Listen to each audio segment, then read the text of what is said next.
we didn't have Wi-Fi, which happens. So I hope you missed. It gives you a chance to miss the live stream and say you need to have the live stream on. All right, and you see the difference that it makes. I hope it makes a difference. Okay, so the we broadcast to you today back to our regular stories of the Awliya, in which we're going to cover Bishr al-Hafi, and we're going to take a lot of your comments and questions, and we're streaming today on a day in which we're projected to get some snow.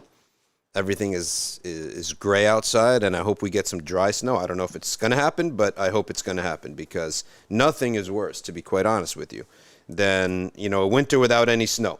So yeah, there was a lot of commentary about our power outage, and what people wondering what in the world's going on. How do you have power outages in 2022? It wasn't like that's what they told us. Didn't they tell us that the first day? They told us it was a power outage in your area in New Brunswick, just for optimum Wi-Fi. In any event, it got fixed, alhamdulillah ta'ala. That's what they told us. It turned out it was a little bit different than that, but none of that is important.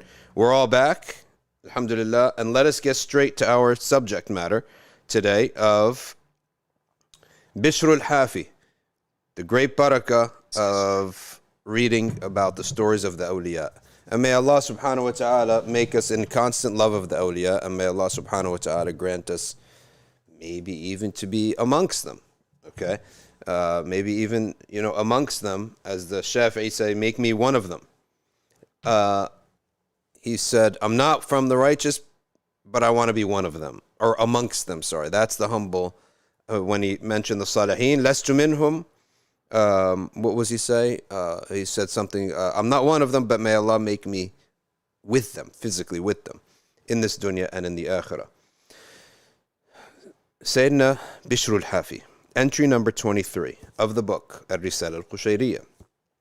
Okay. He says, وَهُوَ Abu Nasr Bishr ibn al-Harith al-Hafi.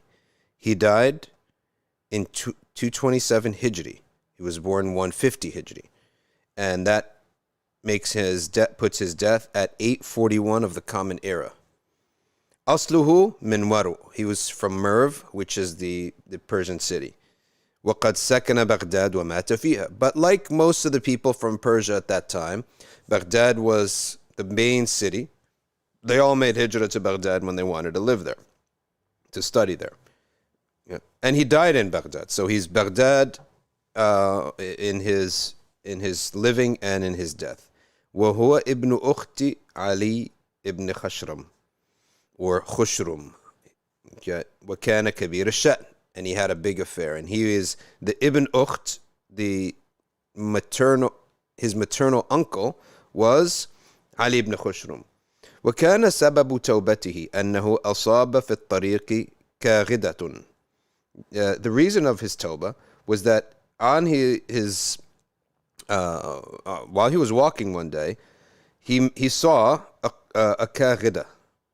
All right, it's like a notebook or like a piece of paper or something. I don't know what a kaghida is. He says here it's a Persian word. It's something. Maybe it's not even paper. Maybe some object. Okay, but it was on the ground.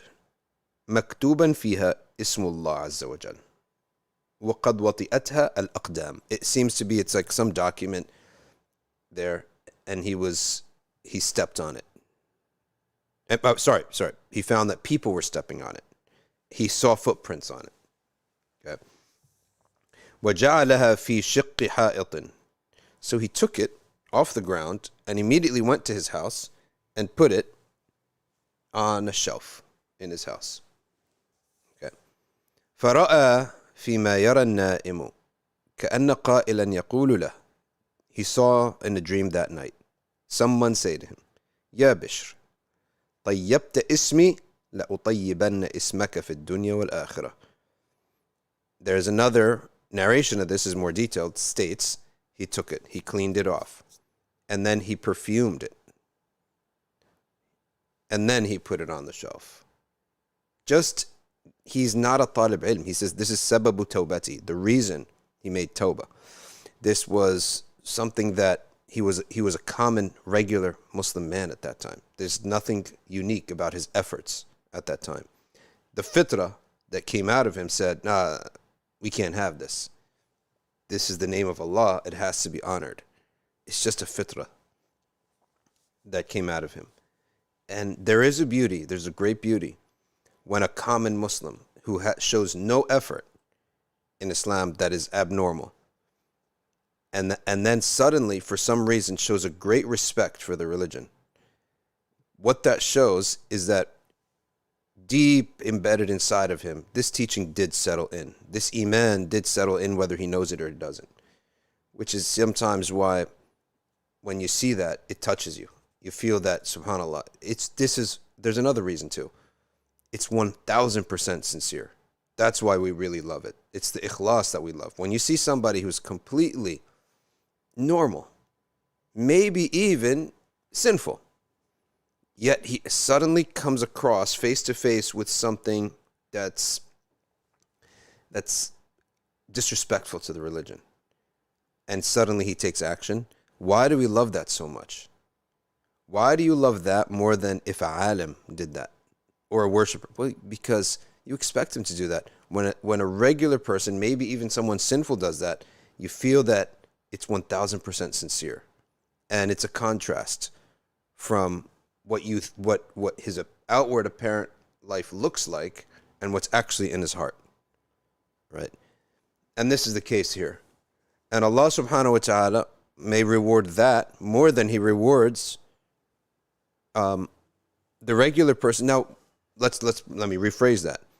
The reward of that to that type of person will seem proportionally far greater than if a alim did that.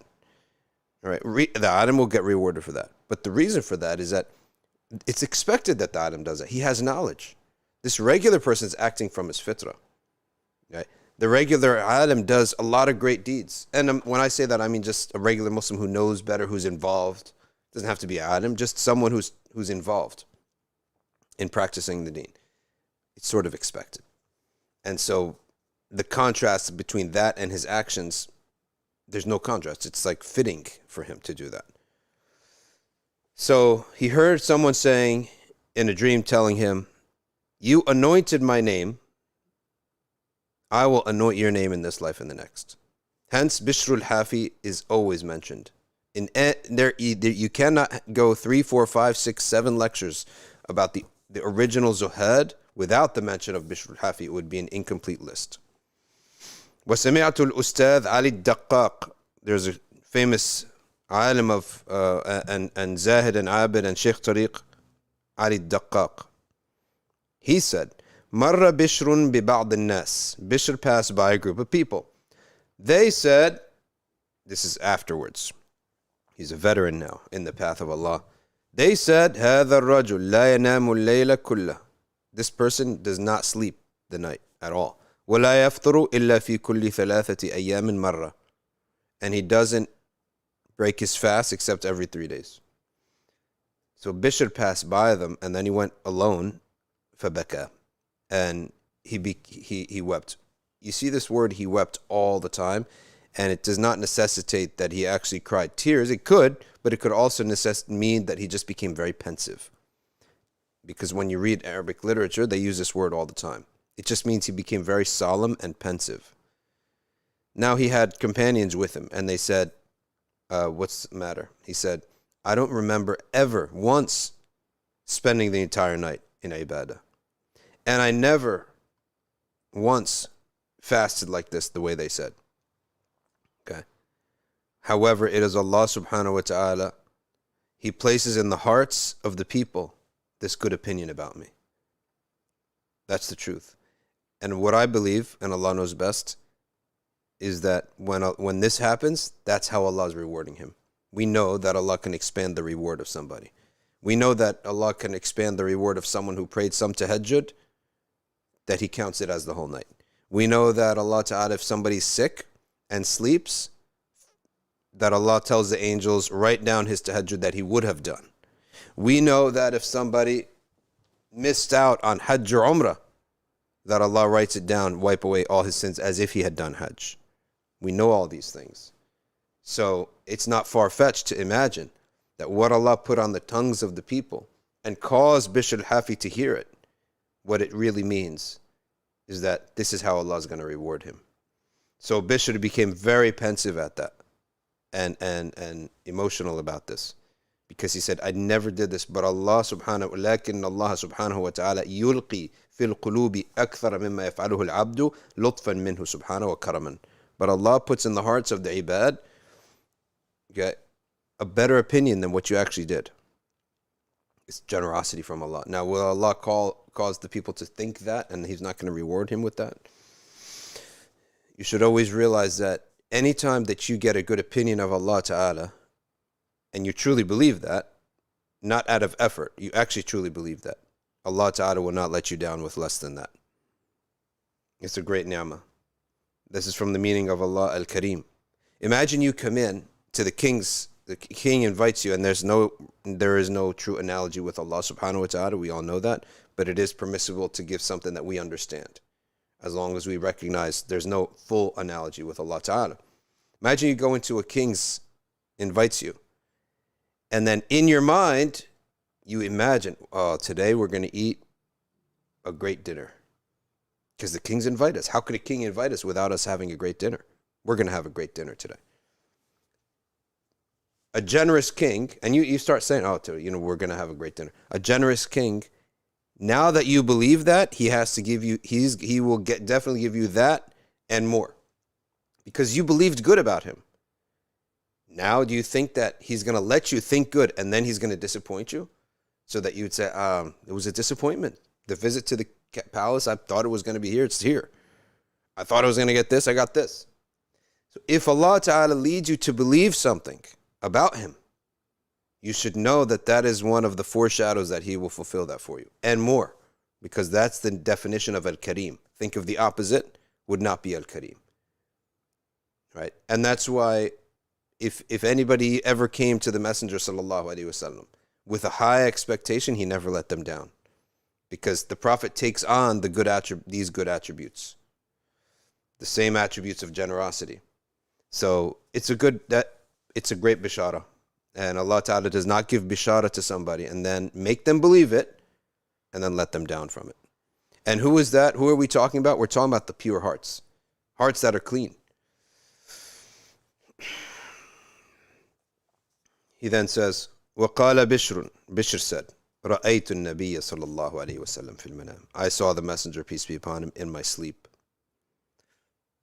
فَقَالَ لِي يَا بِشْرٌ He said, O Bishr, أَتَدْرِي لِمَا رَفَعَكَ اللَّهُ مِنْ بَيْنِ أَقْرَانِكَ Do you know, Bishr, why Allah made you distinct and elevated you amongst all of your colleagues, your aqran, the people you live, of your generation? قلت لا يا رسول الله I said, no, Messenger of Allah. قال باتباعك لسنتي Because of how you follow my sunnah. وخدمتك للصالحين خدمتك is majroor following the ba. B. اتباعك وب خدمتك Your khidmah of the salihin. He was not a mujtahid and a mufti himself, but he did khidmah for the salihin. Okay? He served the righteous. One of his things was that if the righteous people were traveling to Baghdad to be students of knowledge, or if a scholar came, he was a khadim for them. وَنَصِيحَتِكَ لِإِخْوَانِكَ Your sincere advice to your brothers. وَمَحَبَّتِكَ لِأَصْحَابِي وَأَهْلِ بَيْتِي And you love my companions and my Ahl al-Bayt. هُوَ الَّذِي بَلَغَكَ مَنَازِلَ الْأَبْرَارِ By this you achieved the ranks of the abrar. Through these deeds. That's why we should really knock on the doors of every deed. There should not be. Some people say, oh, you can't try to do too much. No. You got to do what you got to go every path. You don't know which door is going to open up for you. Which door is going to be the one that takes you. Hifth, al-Quran, at-tafaqquh, learning fiqh, deen in general. Khidmat al-fuqara, serving the fuqara. Beautifying the house of Allah, dhikr, and salah on the Prophet sallallahu alaihi wasallam, teaching kids, teaching adults, trying to help people get married. General suhbah of people. There are some people, the da'wah to them is just suhbah. Suhbah meaning just hang out with them. All of these things. I'm actually, in a few days, going to make an announcement. A good brother, not going to say who it is, but he's from Australia, came up to me with an amazing idea that I want to take it to its fullest limits. He's involved with an organization that is on the ground in Yemen, that provides clean water. Tankers of clean water. We're going to get involved in that big time. 1, 2, 3, 4 tankers, refilling them constantly. I love when people come and tell me, oh, that doesn't solve the problem. It's just a Band-Aid. No, it does solve the problem. It does solve the problem. Because those people need to drink now. Oh, well, the greater problem is the systemic problem. Don't start talking this nonsense, right? They need to drink now, okay? You want to go philosophize and do think tanks and politics, or why is there a water drought in the first place, and there's war with Saudi and Iran, you go do that, waste your time. They have a problem drinking now, so we want to solve that problem now. And as I learn information, I'm going to be passing it on to you, because it's like something I feel Allah knows best. Maybe one sip of that from a person is going to be the reason why you attain your goal in dunya or akhirah. You just never know. But you have to purify your intention and ask Allah to accept it from you. وسمعت بلال الخواص say, كنت في تيه بني إسرائيل فإذا رجل يماشيني فتعجبت منه ثم ألهمت أنه الخضر عليه السلام. I was in an area called the village of Bani Israel. Obviously, it's just the name. And a man was walking around me, next to me. I thought to myself, maybe it's al-Khidr. فقلت له بحق الحق من أنت. I said, by the truth of the truth, which is the name of Allah subhanahu wa ta'ala. Who are you? Bihaq is one of the ways that it's a word of swearing. And al-Haq, of course, is the name of Allah. فقال أخوك الخضر. I am your brother al-Khadr عليه السلام.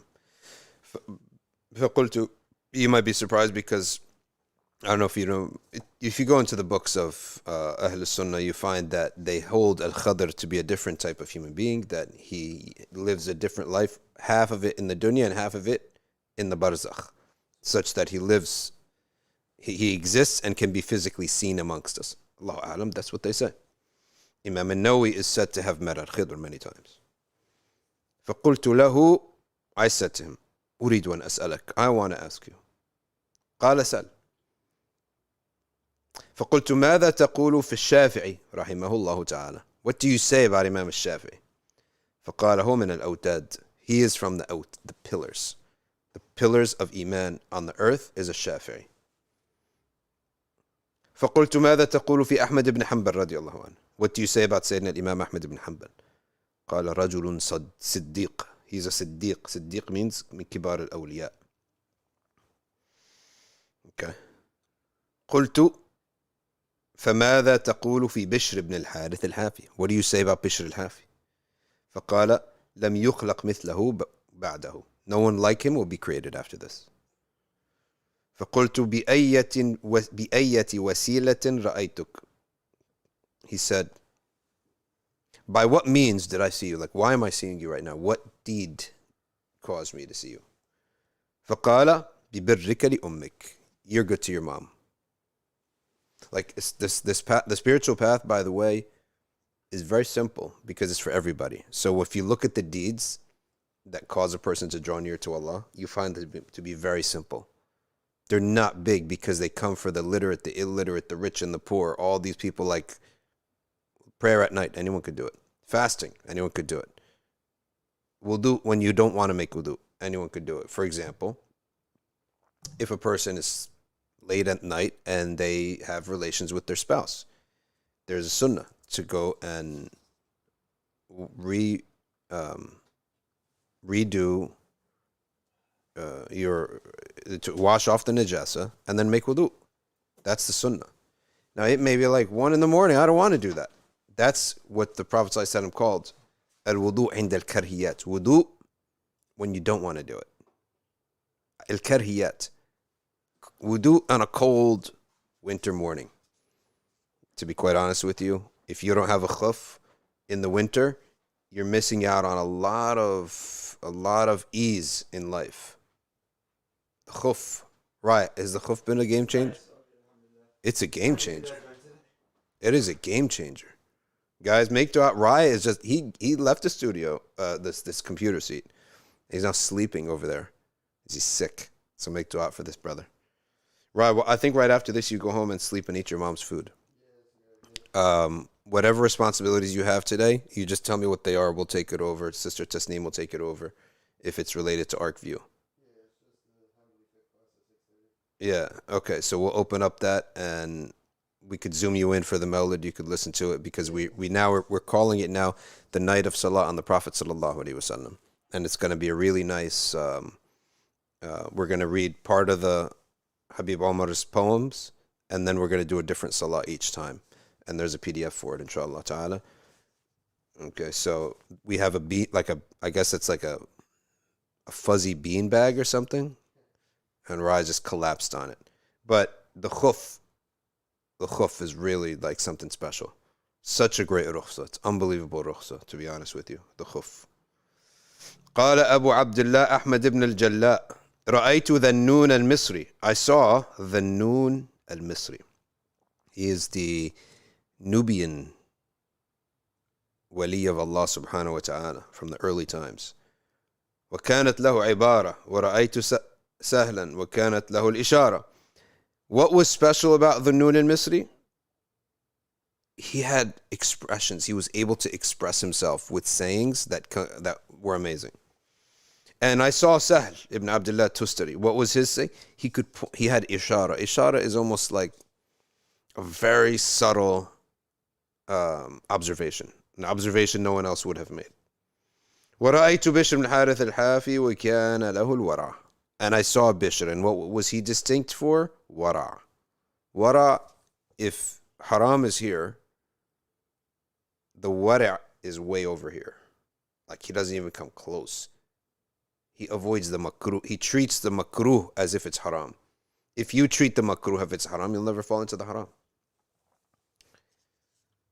Okay. فَقِيلَ لَهُ فَإِلَى مَنْ كُنْتَ تَمِيلُ.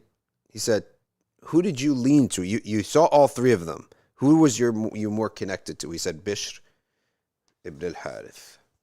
وَقِيلَ إِنَّهُ اشْتَهَى الْبَاقِلَّةِ سِنِينَ فَلَمْ يَأْكُلْهُ. He desired, it's baqillah is the stuff that grows from the ground that's almost like legumes. He had a shahwa for it, but he wanted to minimize the power of his desires. So he didn't eat it for years.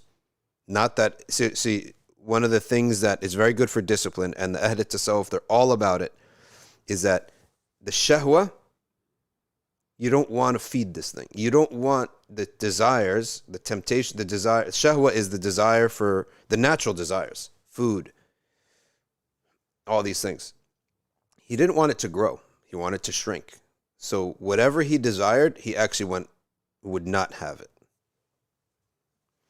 فَرُؤْيَ فِي الْمَنَامِ بَعْدَ وَفَاتِهِ. He was seen in a dream after his sleep. فَقِيلَ لَهُ مَا فَعَلَ اللَّهُ بِكَ. What did Allah do with you? He was asked. He said, Allah forgave me. And he said, كُلْ يَا مَنْ لَمْ يَأْكُلْ. And Allah said to me, eat, O you who deprived yourself from food. وَاشْرَبْ يَا مَنْ لَمْ يَشْرَبْ. And drink, you who never drink. وقال بشر لا يحتمل الحلال السرف. وقال أيضا لا يجد حلاوة الآخرة رجل يحب أن يعرفه الناس. Okay. Bishr al-Hafi said, bemoaning that it's very hard to find pure 100% something is halal. And he's talking about not the end product, but the chain of products. So everything that we have in our hands it came through a chain of things. And he's al-halal al-sirf is from like farm to table, then everything is halal. Like that. And he's also said that if you always want to be with people, if you always want to be known by people, you will never taste the sweetness of Iman. The sweetness of Iman and the way people, these Salihin behave the way they behave. They have private time with Allah subhanahu wa ta'ala all the time. They're private. Their ibadah is private. Spend most of their time alone with Allah ta'ala. Therefore, in the that affects their public life. They're not interested in, they're not motivated by getting people's attention.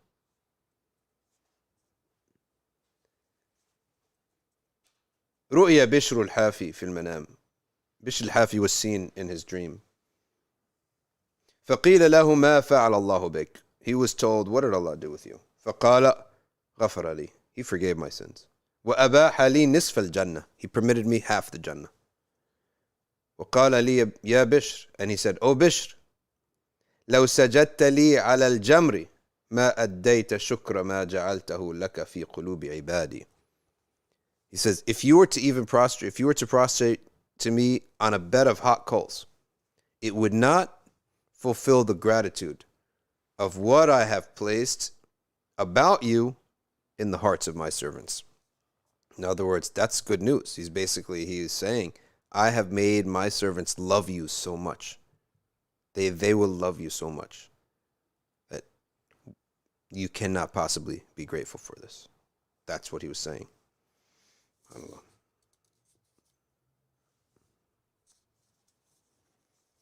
Entry number 24. Umar al-Haddad has nothing to do with Abdullah bin Ali al-Haddad. وهو أبو حفص عمر ibn Maslama al-Haddad. He died around 260 Hijri, which is 874 of the current era. He is from a village called Kurdabad, and it's in Persia by Nishapur. وكان أحد الأئمة والسادة. He was an imam and a chief of his people. قال المعاصي بريد الكفر. Sins, it's like the advertisement of disbelief. كما أن الحمى بريد الموت. Just as fever is the advertisement of death. وقال بريد is more like the mailman, right? It's the mailman. إذا رأيت المريد يحب السماع فاعلم أن فيه بقية من البطالة. If you see a murid and all he loves is just singing, then he still has some laziness in him and sort of falsehood. Yeah. If that's, sometimes you see someone, he loves Allah subhanahu wa ta'ala and he's on the deen, but all he does, his whole thing is just nasheed, qasida, all day and all night. He said he's not right. He's not complete. وقال حسن أدب الظاهر عنوان حسن أدب الباطني. He said the good manners and good adab in the outward of things. That means, for example, you're trying to pray properly. You take the outward of your religion properly. That's a sign. That's an indicator. That's a billboard for good adab on the inside. Why? It's because when Allah tells you, cover this,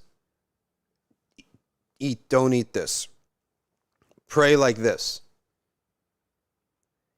and you don't do that, you're basically saying, I don't think that's important. I think it's a detail. And in matters of rituals, and in all the commandments of Allah subhanahu wa ta'ala, it is not up to us to decide what's a detail, what's not. If a matter is qat'i, or it's a dhanni with an ijma', and it's a commandment from Allah, then we know it's a commandment, there's no debate about it, or a prohibition and there's no debate about it, then that's what's up to us to determine. It's not up to us to determine why, to detail. Our measure is irrelevant. Prophet, peace be upon him, forbade silk for men to wear.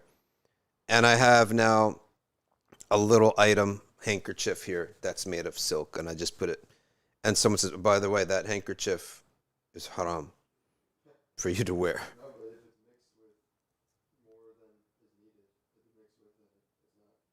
Okay. Yeah. That's probably mixed with something. What's that?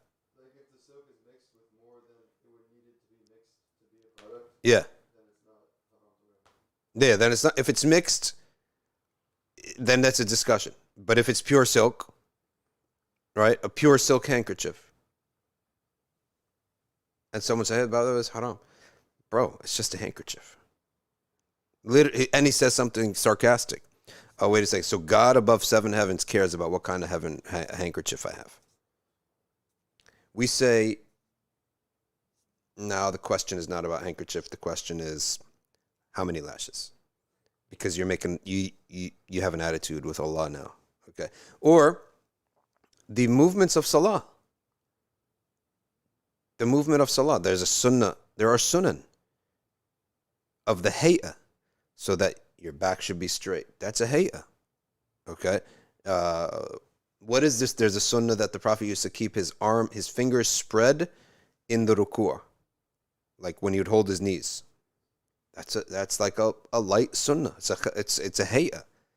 But nobody should belittle these things. That's a bad adab on your behalf. And you say, I don't understand why the Prophet would do this. Your understanding is irrelevant. You don't even understand how you're breathing.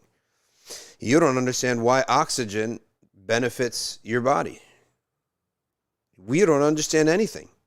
You don't understand how skin works. How is your skin it's porous enough that it could bring in nutrients, but it's not so porous that it could harm you? You don't understand anything. Your brain, your opinion is irrelevant when God and his prophet are speaking. That's adab. That's the foundation of all adab. Okay? And if you have children, you have to teach this.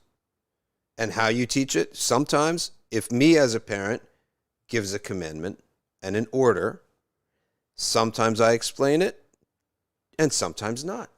And if I don't explain it, it's to exercise the function that I don't have to explain anything to you. You are under my roof, which I paid for this, everything that you have. I'll have every right to tell you what to do. This needs to be exercised every once in a while so that they understand. Yeah, there's a hierarchy here, right? If you don't understand hierarchy, you will have bad adab with Allah subhanahu wa ta'ala. All this started with the French Revolution, and flip all these hierarchies, and Marxism, flip all the hierarchies, because that specific hierarchy was oppressive. Yes, some bosses were oppressive, some parents are abusive, some governments were abusive. We all agree with that, but that doesn't mean hierarchy itself is not to be respected. You cannot exist if there was no hierarchy. If the water company did not have a hierarchy and the employees show up when they want to and don't show up, you won't have water. If the coffee shop, the employees don't show up when they want, hey, I'm going to do my 40 hours, but I'm going to come in at 1 in the afternoon. We don't have a company. We don't have a store. So how you can train somebody in adab with Allah is by training them with adab with the person that you see. Not that you're any analogy to Allah subhanahu wa ta'ala, but you're an analogy of authority. So if Allah subhanahu wa ta'ala tells us this small matter is fard, and it makes no sense to you, well, tough luck. That's how simple it is. And I am telling you, from my experience, who has the most adab with Allah subhanahu wa ta'ala is people who had some experience of something like this. And they realize, okay, there's a boss here. There's a boss. That's what he wants. It doesn't matter. And then there are some parents, every single thing has to be a discussion. This is the worst parenting. You're doing abuse. You're abusers who does this. The parent that does this. I've even seen woke parents have meetings with a kid of what the consequence should be of what for something bad that they just did. And they have to crouch down so we could see each other eye to eye and discuss. And you're talking with a 3-year-old. Oh, crouch down so it's eye to eye, okay? And then let's talk about how we're going to rectify this challenge. Challenge? He just smacked his sister. Well, there's no challenge about this, right? You're in trouble. Discussion over. It's not a challenge. It's adab. It's bad manners. It's wrong. That's it. It's his abuse.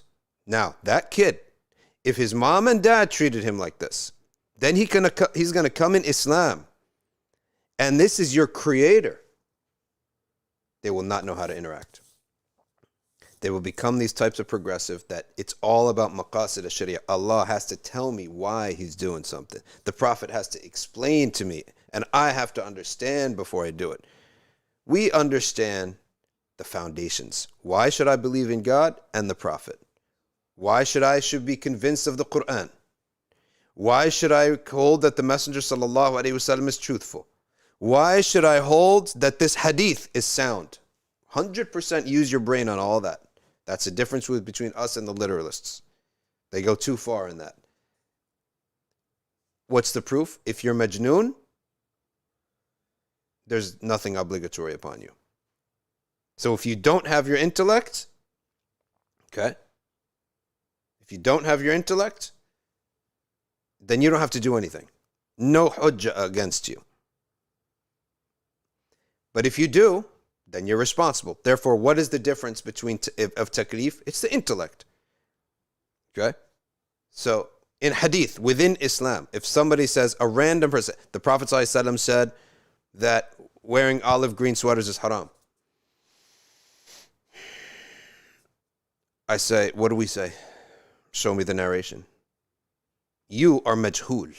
You are an unknown entity. I don't have to listen to a word you say.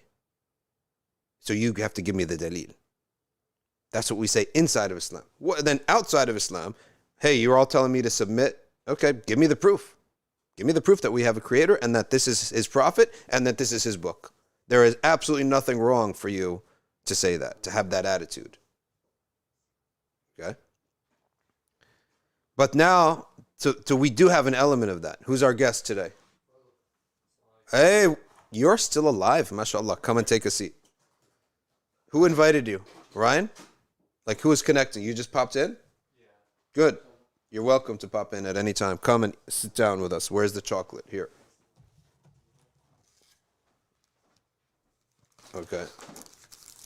Tafaddal, sit here and eat this beautiful dark chocolate. Tafaddal.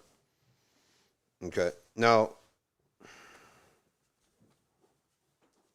tafaddal, eat that. How's life with you? You still alive? Good, mashallah.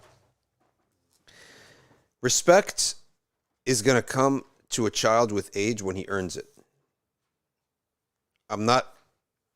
Don't take it wrong that it's constantly smacking around a kid and humiliating him. No, this is not what we're saying.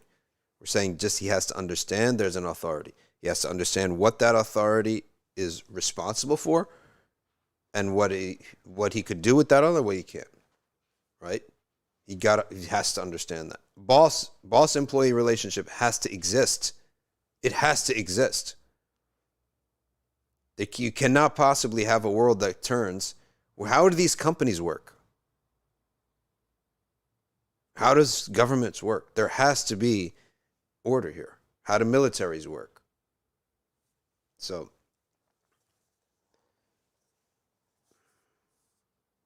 what did he say?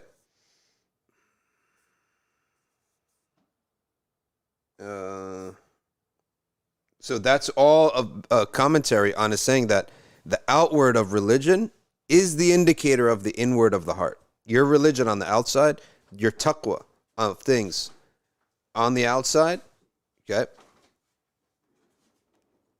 is a reflection of your state on the inside. And that's the Ghazalian method of start correcting your external first. If you can't do that, you definitely can't correct the inside. If you're painting a tapestry, right? If you're learning how to paint, you need to learn how to paint the big lines before you learn the very subtle lines, right? The hardest thing to paint to do in painting is painting a gradient. Painting a sky that's, let's say, going from magenta to navy, like a sunset, where it's navy at the top and like magenta at the bottom. That is the hardest thing to paint nicely, right? So you don't paint that right away. The easiest thing to paint is a background. Just paint the whole canvas blue, right? That's the easiest thing. Then big lines, then thinner lines, and thinner and thinner and thinner and more detailed.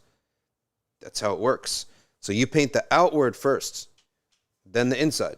And people say, oh, all these Muslims, the outward is all good and dina, and the inside he's messed up. So he's still cooking. So what? He's still cooking. People always come, oh, so-and-so in your mosque did that. Wait, do I have a mosque of angels? Is it called the Masjid of Angels? Angels, they don't need to come to our masjid. Anyone who sits around me who's cooked, he doesn't need to sit around me then, right? I'll sit around him. You people are getting cooked here. Everyone, all of us are getting cooked to a degree. وقال الفتوة أداء الإنصاف وترك مطالبة الإنصاف. أو الفتوة. Futuwa is the you could say manlyhood or manliness, or it's the way of behaving of an upright, strong person. Okay, it is fulfilling justice and leaving off what people owe you. Like to be futuwa is that you are able to establish justice, but you don't really care if people give you what they owe you. Like you're too big that you don't even care. Okay, that's what he said futuwa is. وقال من لم يزن أفعاله وأحواله في كل وقت بالكتاب والسنة ولم يتهم خواطره فلا تعده في ديوان الرجال. If someone does not judge their outward and their state that they're in at every time, every moment against the book and the sunnah, and he doesn't accuse his thoughts. In other words, he doesn't also assess his thoughts. Like, what are my thoughts and why am I thinking these things? Do not count him amongst the men.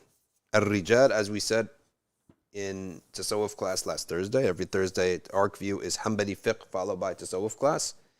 The Rijal is a spiritual station. It does not mean males when spoken about in the realm of Tasawwuf. It means someone who has achieved with Allah subhanahu wa ta'ala a solid state, an excellent state.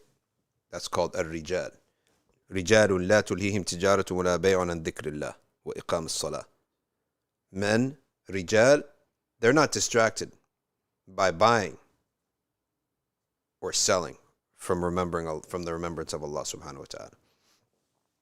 And masajid, لَمَسْجِدٌ أُسِّسَ عَلَى التَّقْوَى مِنْ أَوَّلِ يَوْمٍ أَحَقُّ أَن تَقُومَ فِيهِ. A masjid established on taqwa from day one is most rightful for you to stand in and pray in.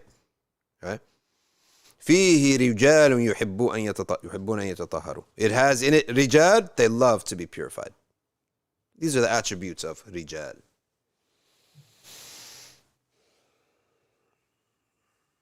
It's time for question and answer, but first, join arcview.org and study with us.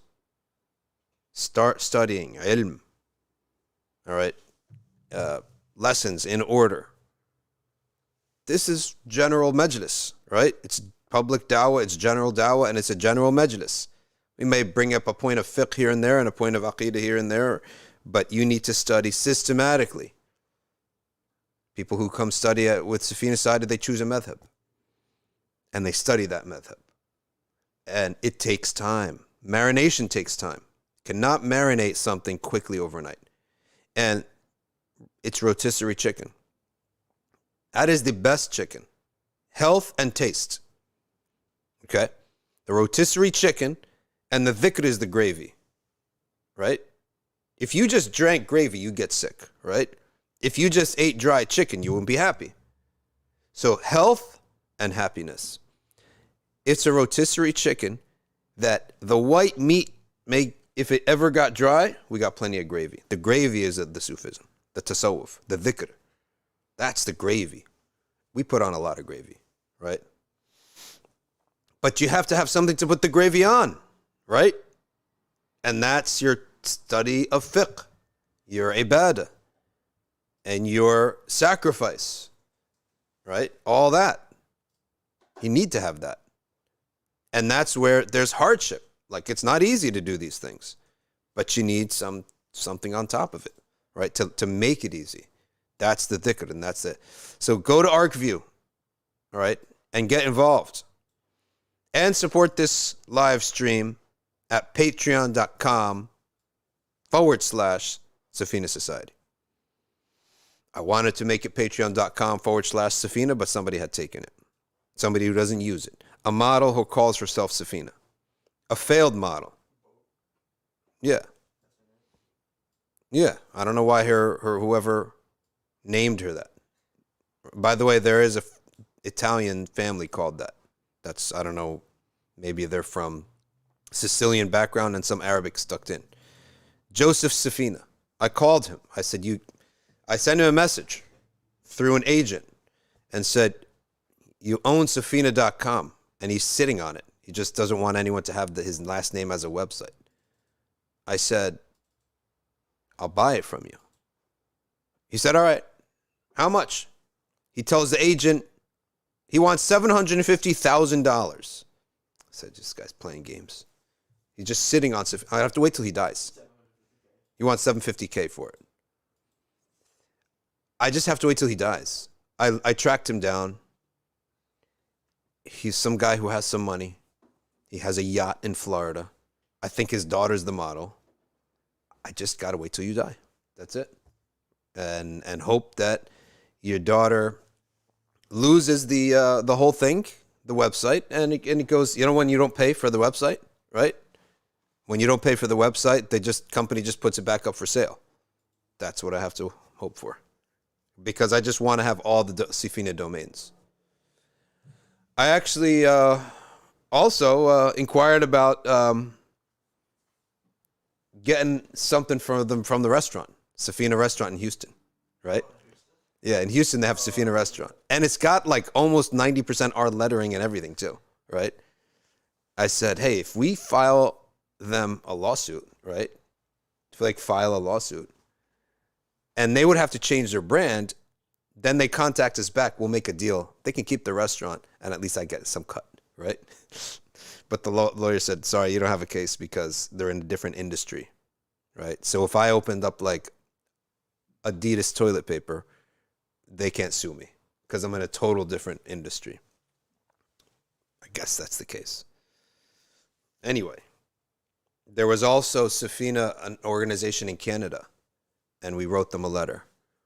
And I think they changed their name too. I was like, it's because they were in like Dini stuff. They were like doing stuff the way we're doing it. And so I told them. So our representative contacted them and said, shut it down. So they changed their name too.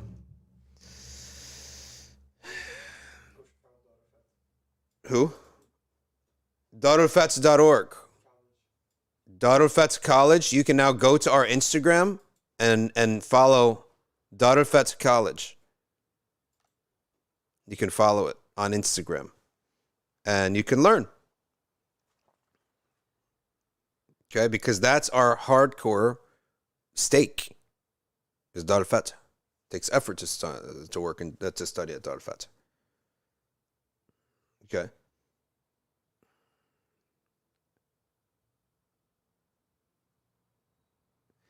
There's a new segment of our program. New segment of our program. And that is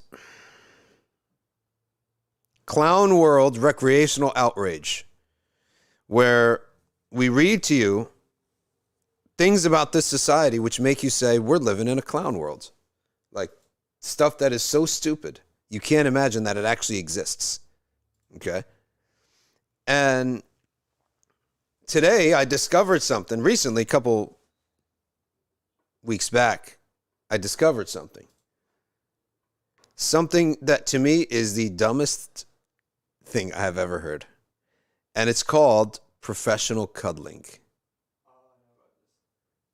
Do you believe you heard about this, Father? What kind of weirdos? What kind of weirdos sign up buy this stuff or pay for this stuff, and they come to your house? Let's say I'm tired at night after a long day of work. I want I don't have a wife. I don't have a husband.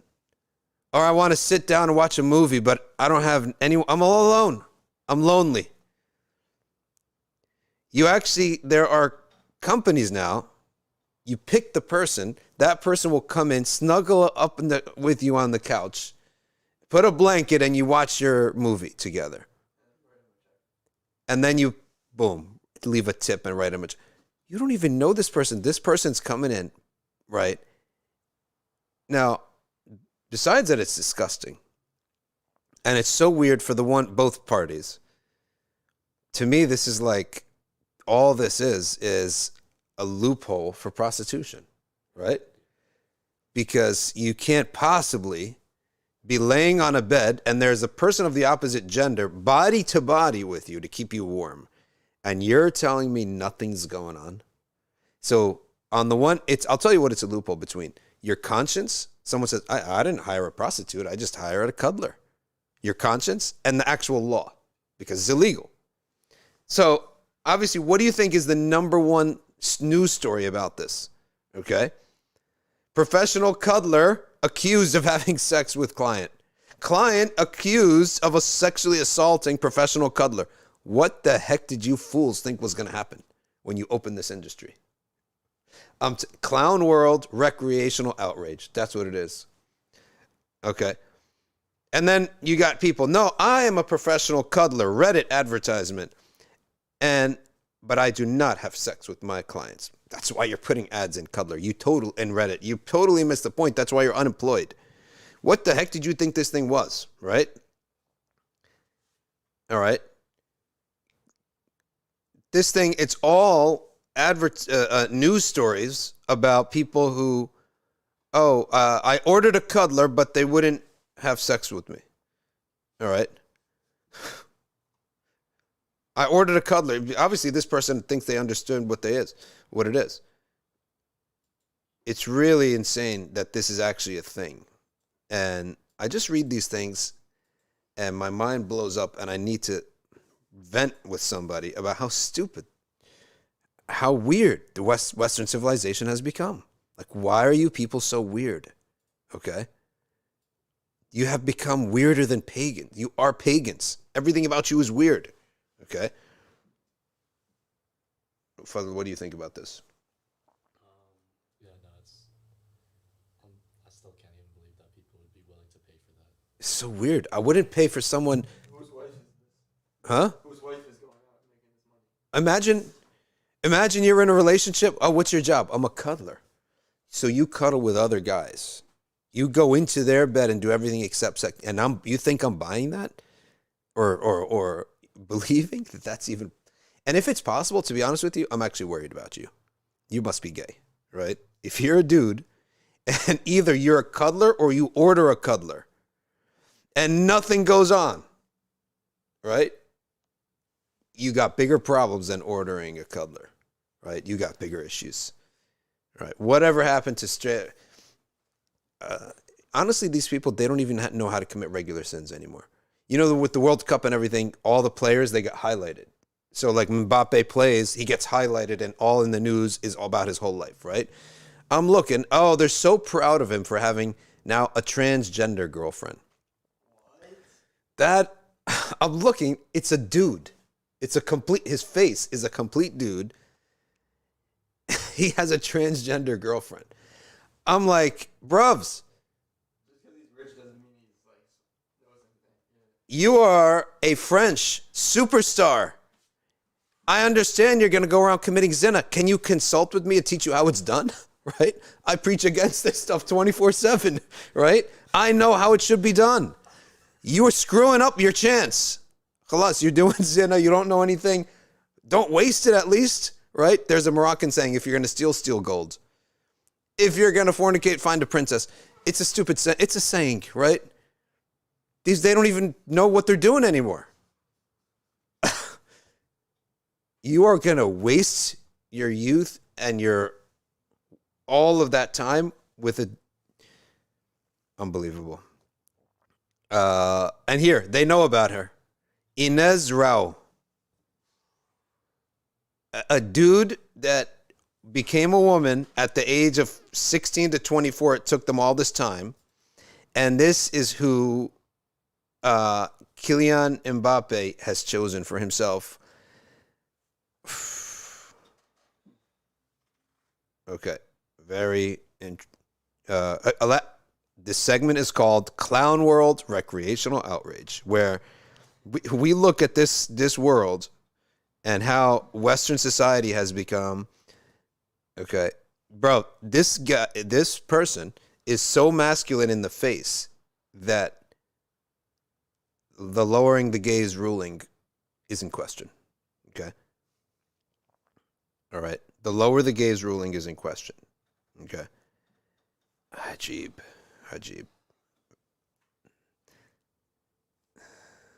So we need to actually teach this new generation of fusaq how to be a fasiq.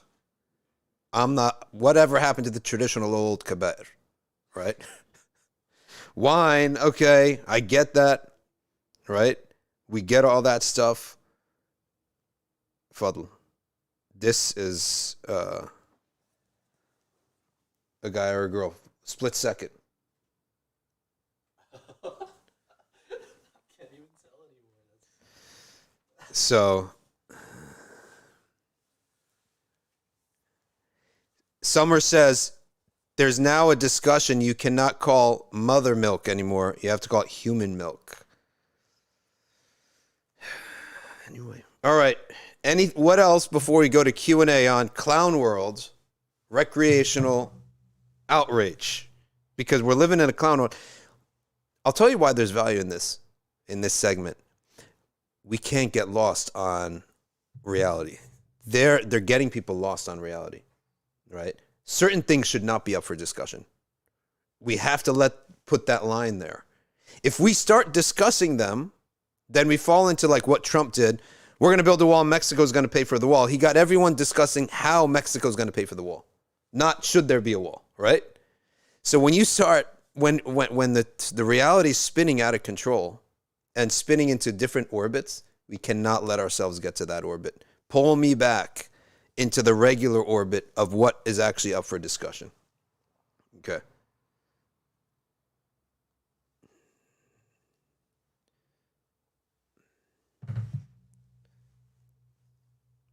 So that's why I do this. I have to reground myself in actual reality. I refuse to get caught up in the outer space of these fake realities, right?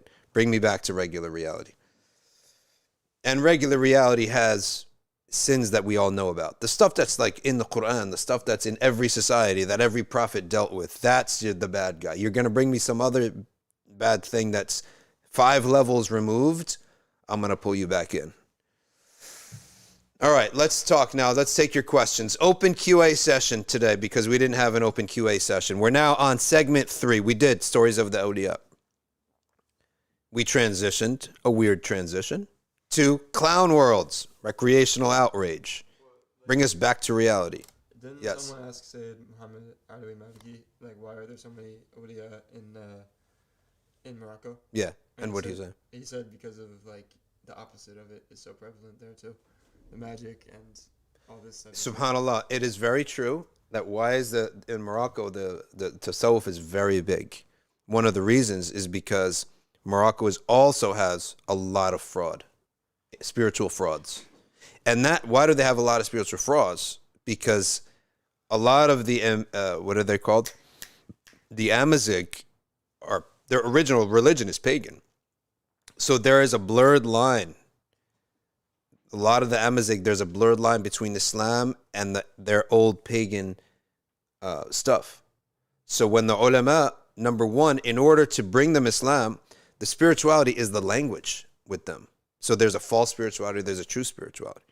And so when they went into the deen, they have to go in knee deep because that Amazigh thing, it still exists. People think it's like 100 and fully Muslim. You go into the mountain ranges. I read a story of one of the Salihin who died, I think, in the 90s. And he said he was a young Moroccan man, like 25 years old, never heard about anything related to Islam. because he was from the mountains.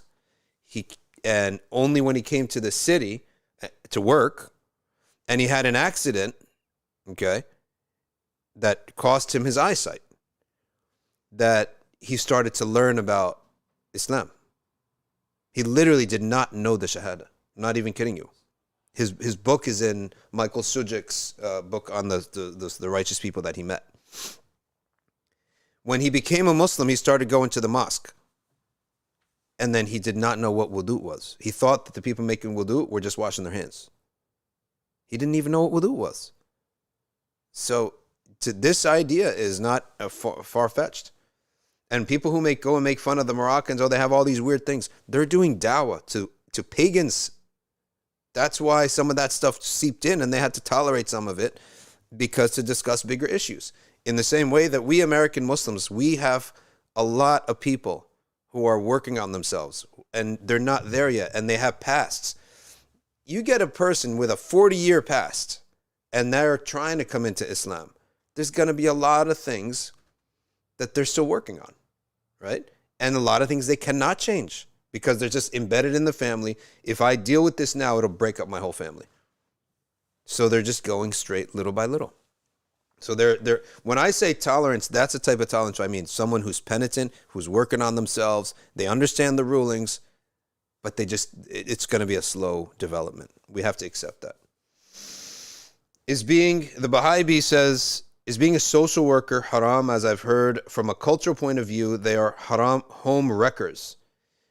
I actually think that upright social workers who don't just take people's home kids away, if you could do that, where you're not just taking kids away like a policy, boom, a complaint, take the kids away. I think that's disastrous. If you have to do that, then don't do it. But if you could be a social worker where you're not doing things like that, and you're tempering it and being more reasonable, then yeah. We're on segment number 3, open QA. Anything goes, but preferably matters of deen, questions related to the deen.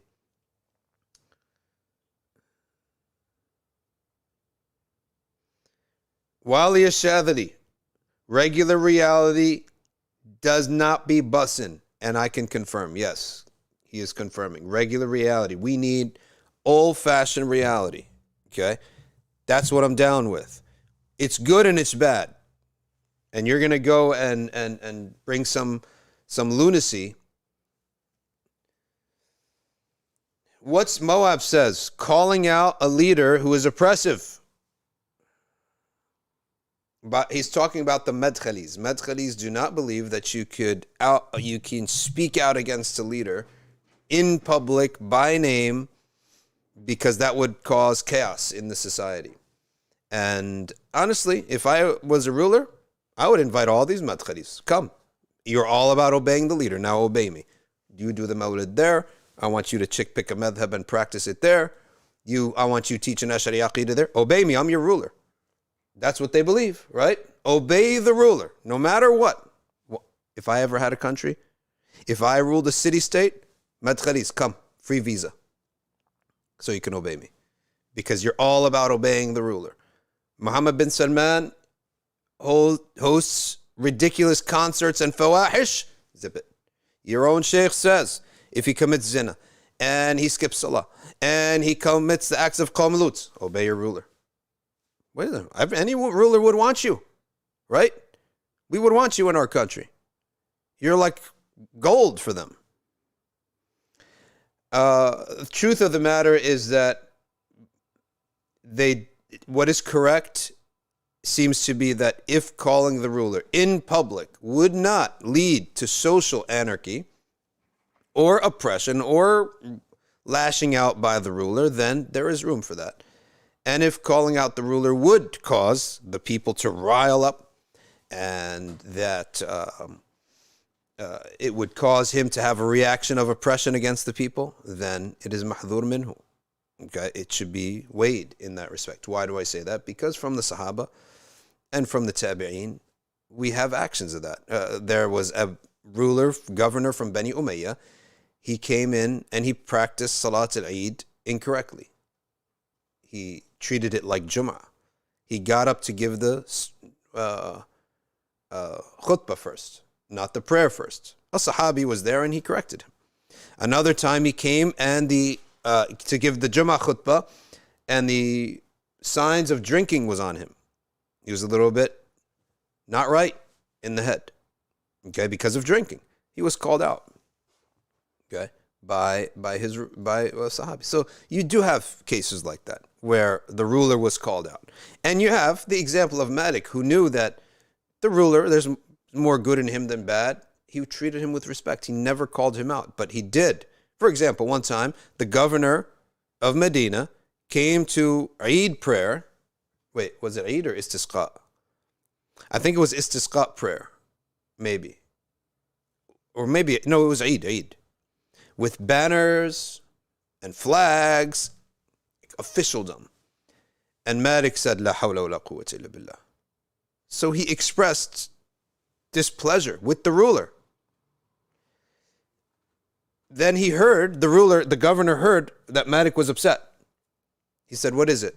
Yeah, Abu Abdullah. He said, this is not how, he said, it's how you came. That's what I'm upset about. And that's not how we approach Eid. We approach Eid with humility, hoping to be forgiven.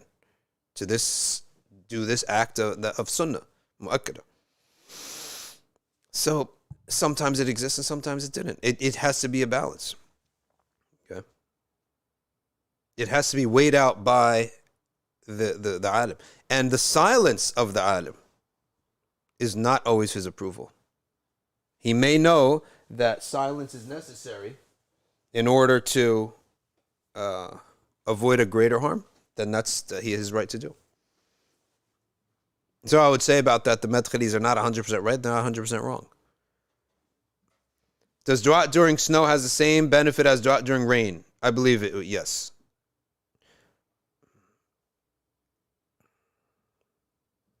Saying someone should take off their hijab because they wear makeup is ignorant of the fact that people sin. I agree with that. Okay. Expecting somebody, just because you can't do everything does not mean you shouldn't do some of it. So that's like when a guy like Andrew Tate says, I'm a Muslim now, right? All right, he has to do that. Well, oh, what's your reaction? Nothing. He has to do that. You got to submit to your God. Okay, well, he does this, that, and the other. So blame him then, right? Give him his right as a Muslim and blame him for his sins. Or wait until some time passes, firstly to see if he's actually a Muslim, like genuinely, unlike like Kyrie Irving, which I told you all from the start, just pause on this guy because he's erratic. And it turned out to be right? I turned out to be right about him.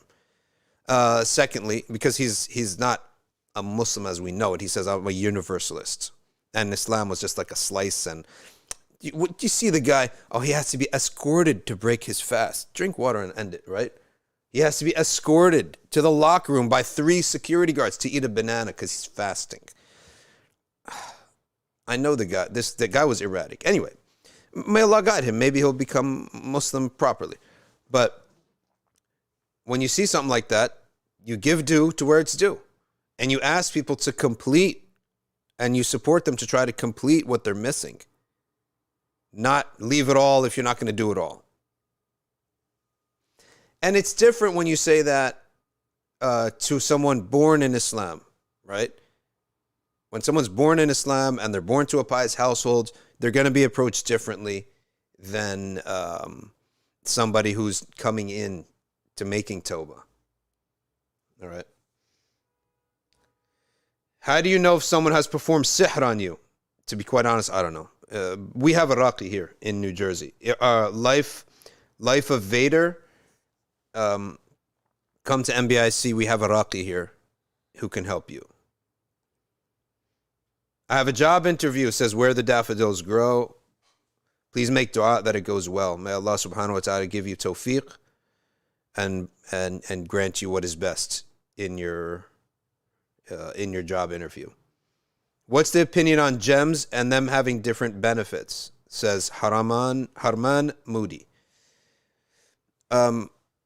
If you believe that it's a spiritual unseen benefit, then that would enter the realm of prohibition, without a doubt. Like it's going to bring me good luck and all that stuff. We don't believe in any of that nonsense.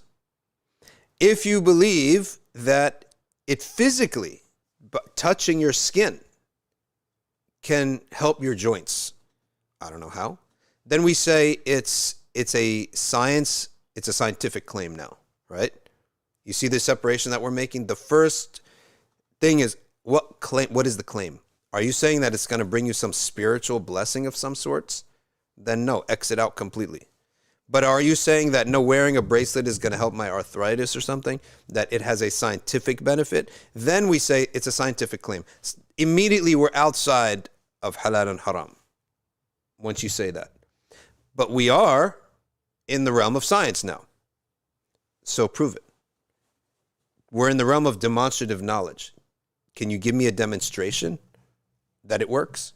For example, I have a lotion in the house that the claim is that rub it on your joints stop hurting. It works. Simple as that. It works enough that there's a company based upon it and people buy it.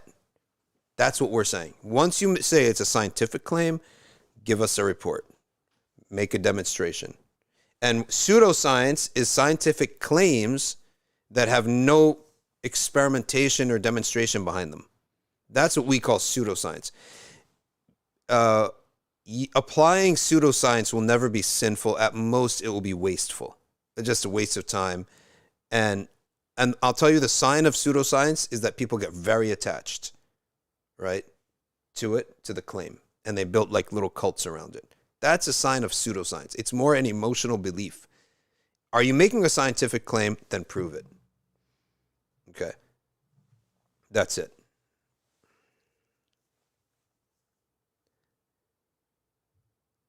Al-Yamama says, can you clarify the question about praying for the deceased on the first night of the burial? I never heard of Salat al-Wahsha. I never heard of that. It's just general open-ended dua. That's it. When someone dies, what do we do for them? Open-ended dua, nothing more, nothing less. Art by Fatima says, Assalamu alaikum. What is the Islamic ruling on drawing, painting, portraits, facial features? You're going to have two parameters there. The first parameter is it three-dimensional or two-dimensional? Does it have a shadow or not have a shadow? So she said painting, therefore it's two-dimensional. The second parameter, are you painting something the way it is? Could it live?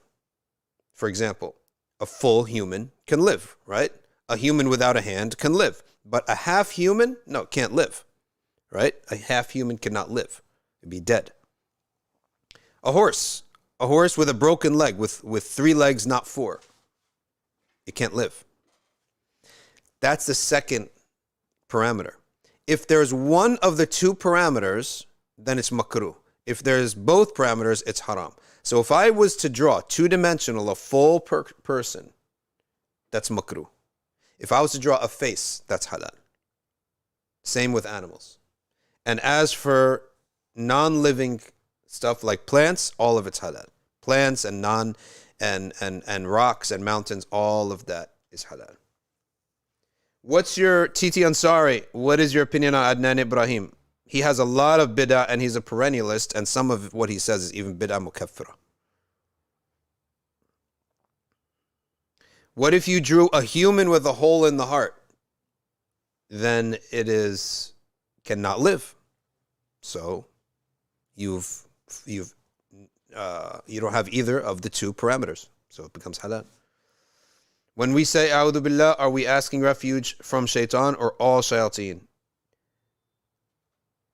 Whatever you are seeking refuge from in your heart and in your mind, that's what you're seeking refuge from. And if you seek refuge from Allah, it means from everything, in a sense. If I say I seek refuge in Allah from you, okay, then if you are in the refuge of Allah, nothing can harm you. Let's go to YouTube and see what they're saying.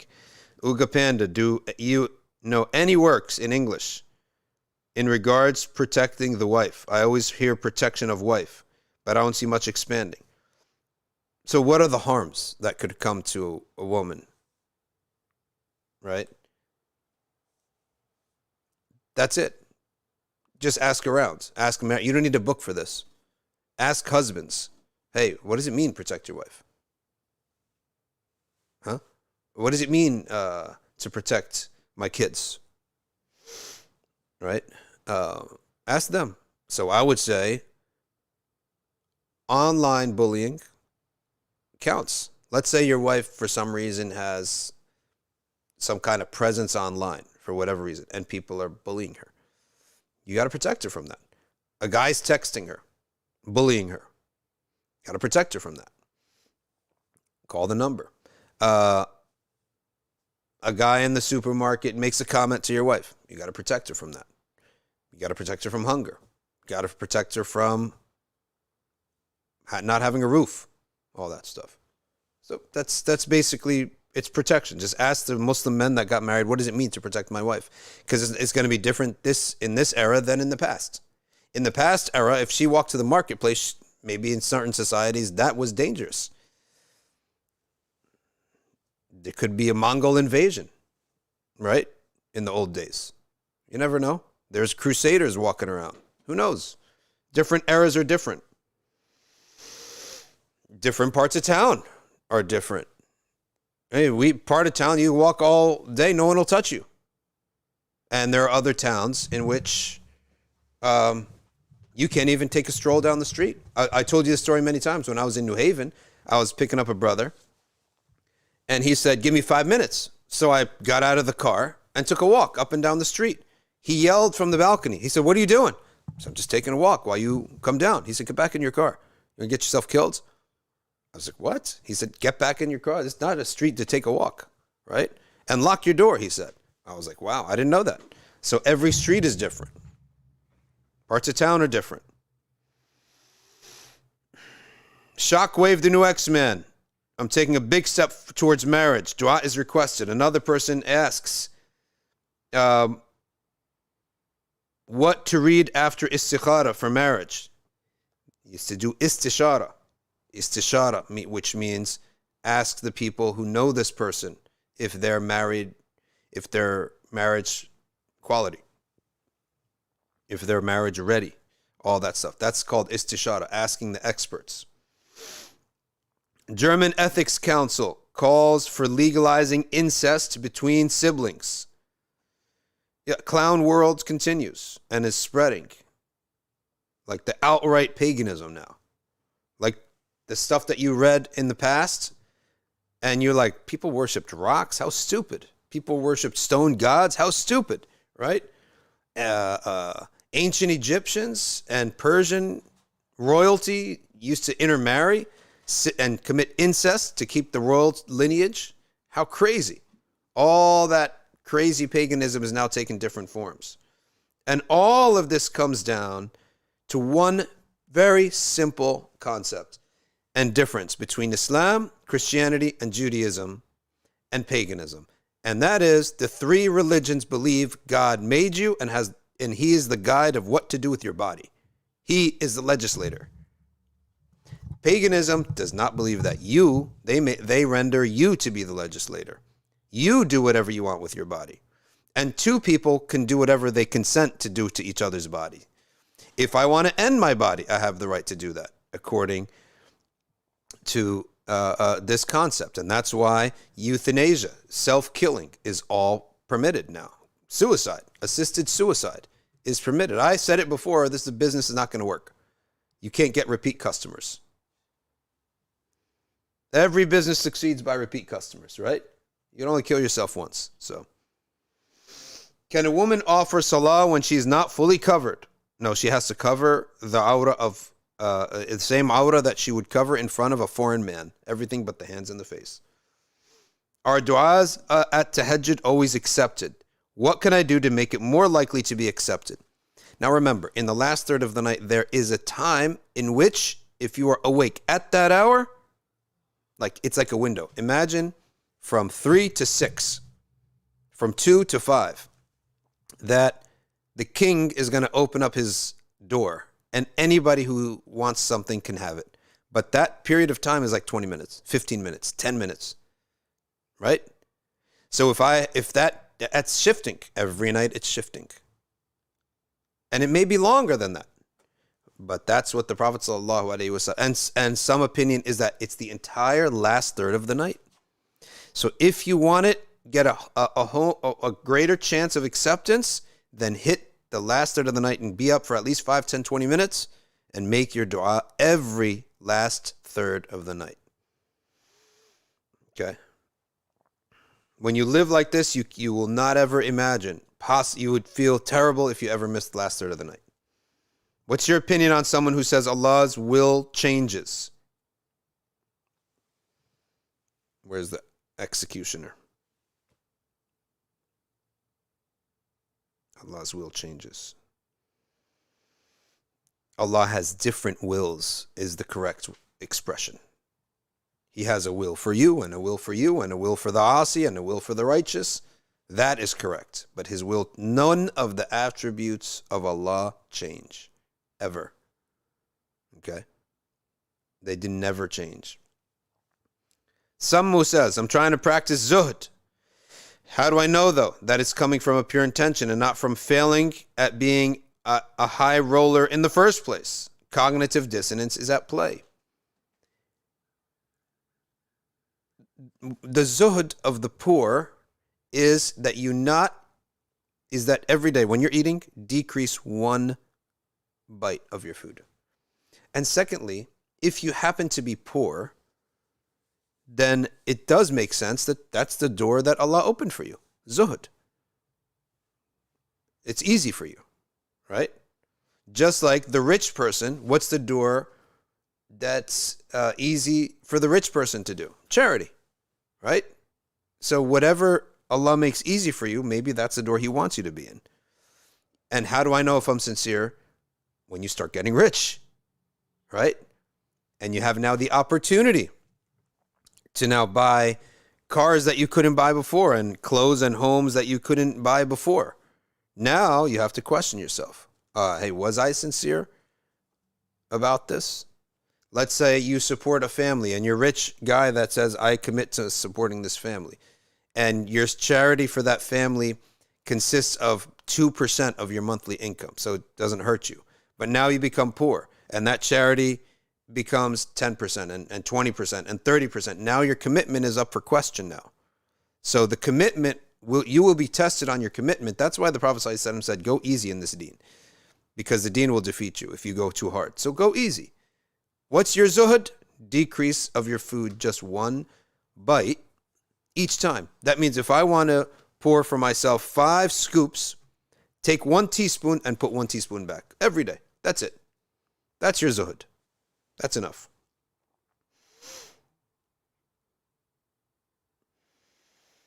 Regarding making up missed prayers, should they be completed prior to sunnah prayers? Don't pray sunnahs as long as you have qada in the Maliki school.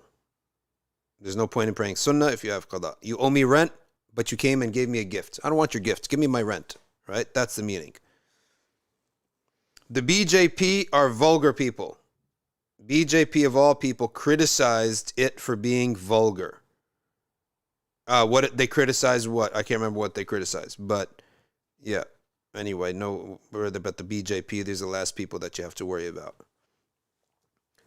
Zafail, okay, says, is it possible for me to follow tariq without a sheikh? I have books but no teacher. Yes, you've practiced tasawwuf as much as you can, and you engage in salah on the Prophet as much as you can, okay? And that is your tasawwuf until Allah blesses you with somebody that you trust and that can guide you along the way in the hard questions that you have. Is fasting zuhud? Yes, that could be your portion of zuhud, can be fasting. How do we toughen our mind while being soft? The best way to engage in mental toughness is to follow the law of Allah and the sunnah of the Prophet ﷺ, and where you're weak, have courage. Because that's really, for us, that's what mental toughness is. It's trust in Allah subhanahu wa ta'ala in fulfilling obligations and prohibitions and defending those who need to be defended and standing up for those who need to be stood up for. Mental toughness for us is not in the just your personality. Mental toughness, it can be developed. And the real toughness that we care about is trust in Allah. Right? So how do I do that? You put the Sharia as your grade. That's your scorecard. If I can't fulfill it, that's cowardice. If I can fulfill it, that's courage. That's what we put as our scorecard.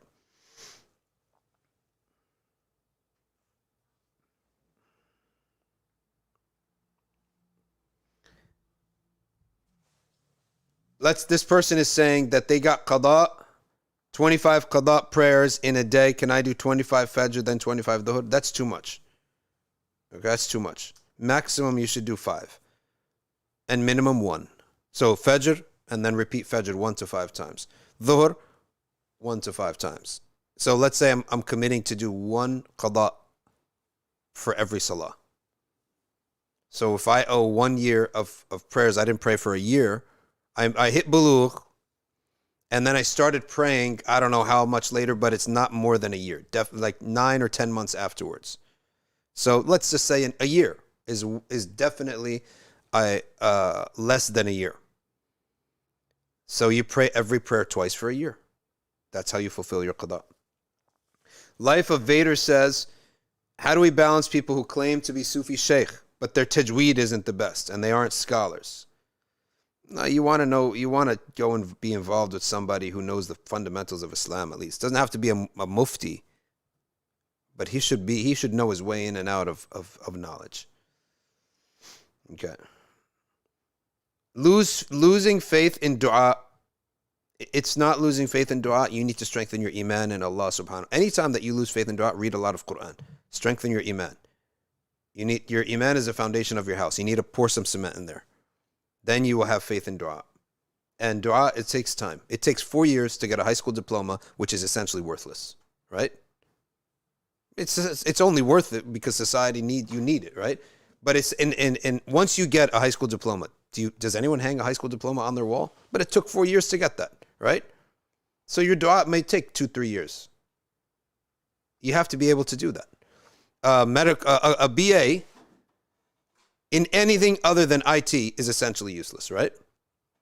Can't do anything with it unless it's IT. Then you work right away out of a bachelor's. What's your BA in? Computer science. Do you have a job? Not yet. So even sometimes it's not worth, but you could get a job in computer science, right? Like most computer science degrees, all you need is a BA to get the job, right? So everything else is useless though. Degree in what? Literature?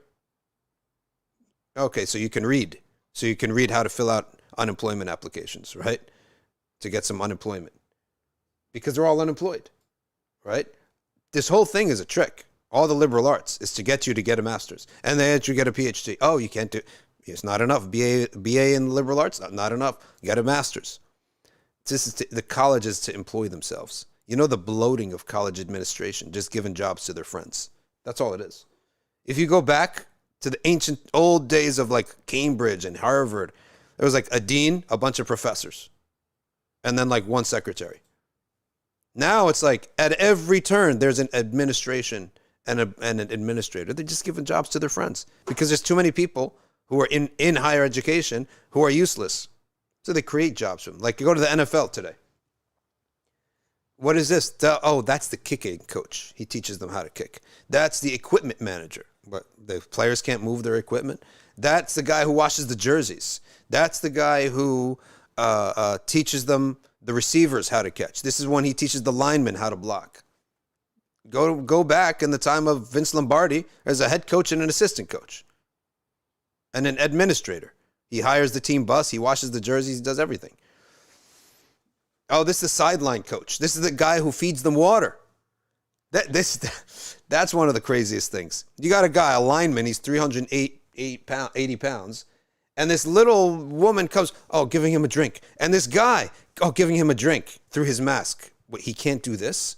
Literally, you have a guy going around giving them water, right? Do you do that for your husband? Do you do that for your wife, right? Oh, here, Habibi, have some water, right? If you saw that in a house, if you go to visit a guy's house, right? And you saw the guy's wife come up to him with a Gatorade bottle. Oh, Habibi, you thirsty? Here. you'd say this is abuse. You say this is a whacked woman, right? Who's suffering from Stockholm syndrome, right? This is a family we want to be part of. This we don't want to visit these family again. If you saw less than that every time the woman comes up, every time he moves positions. If he sits at the table, she brings him a drink. If he goes to the couch, and if you saw the opposite, the guy going up to his wife every time that she moved to the kitchen, oh, okay, can I get you a drink? Oh, if she moves to the living room, can I get you anything? You say, this is a whipped man, right? Yet, why is it that we accept it like on the sidelines of an American football game, you got a guy running, and in basketball, running to give the guy a towel. That player, he just ran up and down the court 50 times. When he goes to the bench, he can't walk 2 inches to get himself a towel? He just ran 50 miles on the court. He can't go 50 meters to get a towel, to get a drink. They're just given jobs. But for somehow our society, we've accepted that, and that's a job. That's someone's daughter. You ever think about that?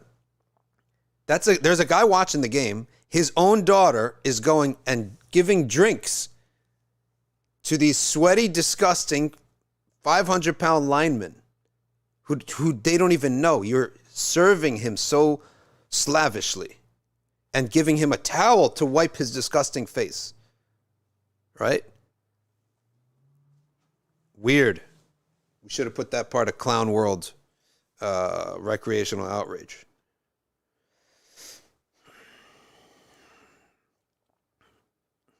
Albanian revert, assalamu alaikum. Are the income from a job at hospital radiology department where you have to perform exam on opposite gender haram? The income and the job is generally haram, and you should just try to avoid touching males that you don't have to. Halal, I mean. Yeah.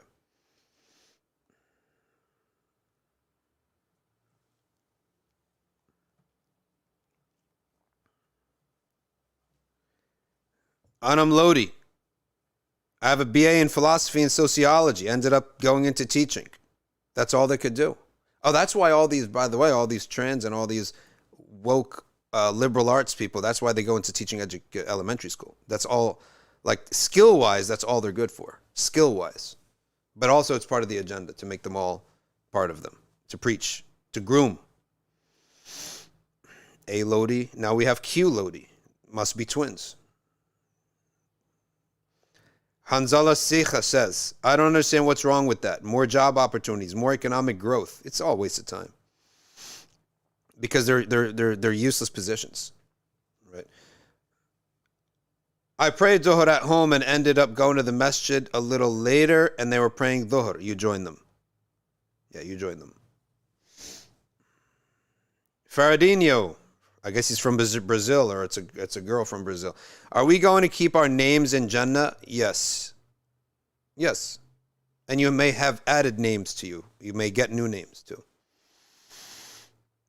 How do we, if you draw a 2D fish, is it makruh? Makruh, that's it. Yeah. If it's the whole fish. Because fish is part of an animal. As an animal. How much dhikr should be in our khalwa? 1,000 salawats on the Prophet. 1 or 2 juz of Quran. A chapter or 2, or the whole Dalailul Khairat. Like that. 1 hour, 2 hours. Is it true that Ibn Kathir said Mansur al-Hallaj was a magician? I don't know. Enzi says, is viewing makruh art the same as producing it? Such as if you watch a cartoon when the character is drawn as full people. Good question, probably. But Allah knows best. Can you speak a bit about Sheikh Nuh Hamim Keller? Soon we will be advertising for you a coupon code to buy his book, Quran Beheld. Very soon.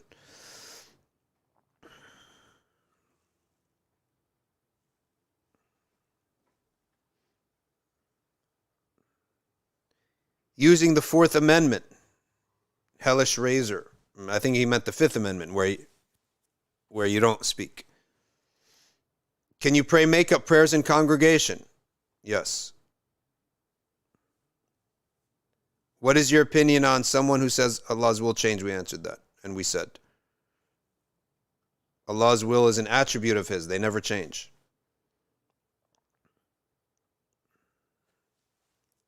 Are you Dengis Sakari says, may I humbly ask small dua? Yes, you can. May Allah Ta'ala make you happy in the dunya and the akhirah. How beautiful is that dua? May Allah make you happy in dunya and akhirah. Everything's in that. Because happiness in akhirah means good deen. That your deen is accepted. Your taqwa and iman and happiness in the dunya is what we want. Right?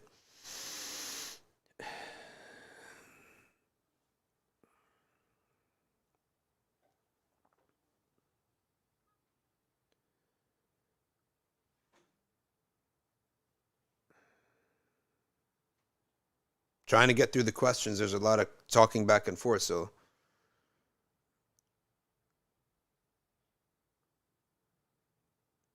what is the ruling on someone, says Khalil, who says that Allah can change his will?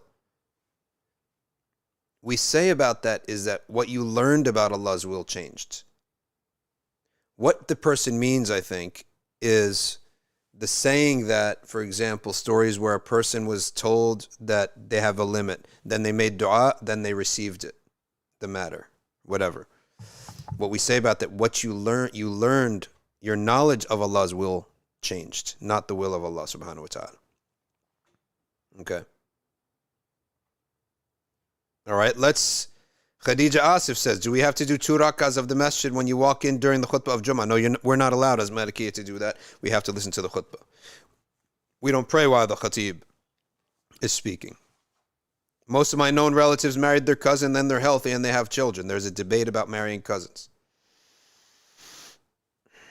What's the meaning, says Sophia, of the last ayah of Surah Al-Furqan? قُلْ مَا يَعْبَأُ بِكُمْ رَبِّي لَوْلَا دُعَاءَكُمْ. Say, my Lord would pay no attention to you if you're not for dua. He would not take care of you if it were not for your dua. فَقَدْ كَذَّبْتُمْ فَسَوْفَ يَكُونُ لِزَامًا. Just, that's how important it is for us to make dua. Allah would pay no heed to you if it was not for your dua. Okay. We should always be in a state of prayer and supplicate Allah. And Allah is telling you, be selfish. Be selfish. Ask me for the good things that you want of life. You're developing that way. You're coming near to Allah and learning more about Him and loving Him more that way.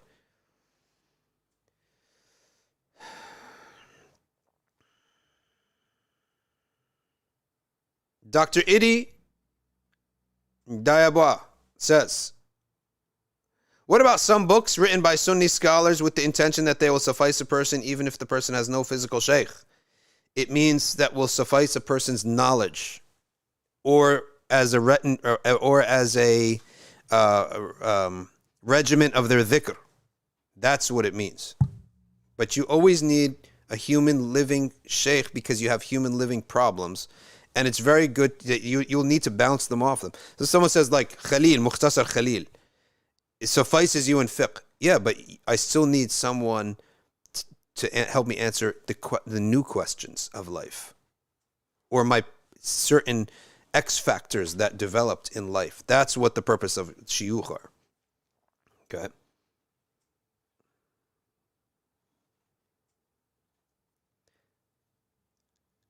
I want to go back to hifd, but I remember that sinning makes it hard to remember the Quran, says Anza. That's correct. And specifically the sins of the eyes, the ear, and the tongue. Well, that's most of sins, right? But you should keep fighting and keep memorizing the Quran until those sins go away from you.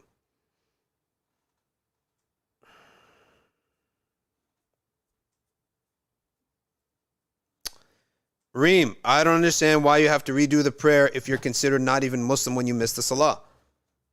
You don't have to make up your prayers if you're a convert. You only have to make up your prayers if you were a Muslim and that it was baligh aqil, meaning you were physically of past puberty and you had your sanity with you and you purposely didn't pray, or you were ignorant that you had to pray, but you were a Muslim, so you owe those prayers. But someone who converts into Islam does not owe those prayers.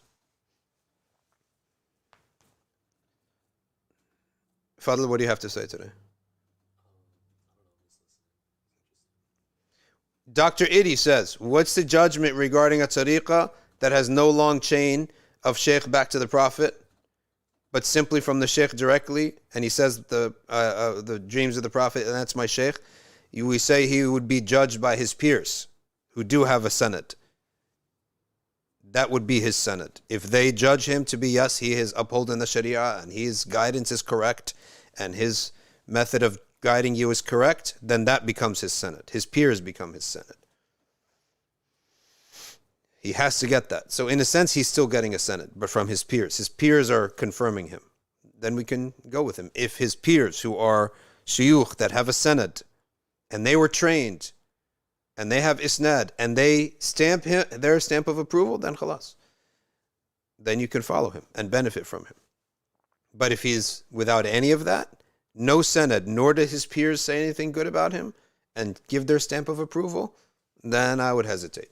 I could take nasiha from him, I could listen to him, but to take much from him and be my guide, no. Hawal says, going to university with interest-based loan is haram. You have to work and pay the university fee.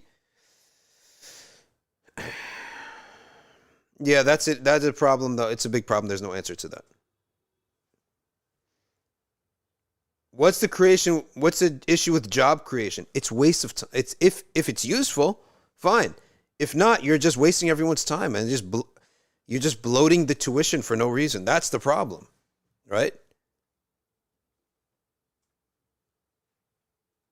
And thank you, Chief Latif got it. You're just bloating the tuition and the process of everything wastefully, right? Higher education, says Chief Latif, is becoming a liberal reassurance council. I'm telling you, it's a way to just give out jobs, but who's getting past the buck? The buck is going on to you, the student. That's the problem. And anyway, in general,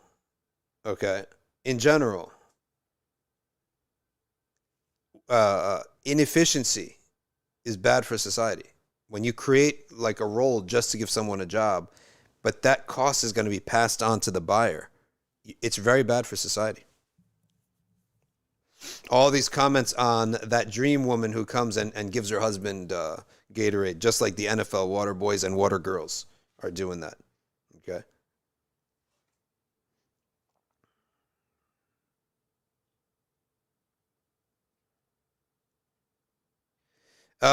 Dr. Eddie says, why some books say if you throw the miswak away, you can go mad? Allahu alam. I never saw something like that. Okay. I never saw anything like that.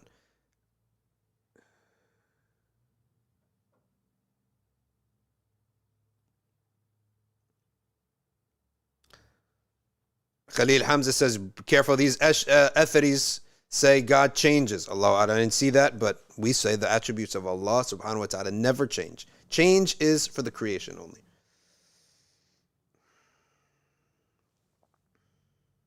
The creation changes. The creator does not need to change and never changes. And it's impossible for Allah to change.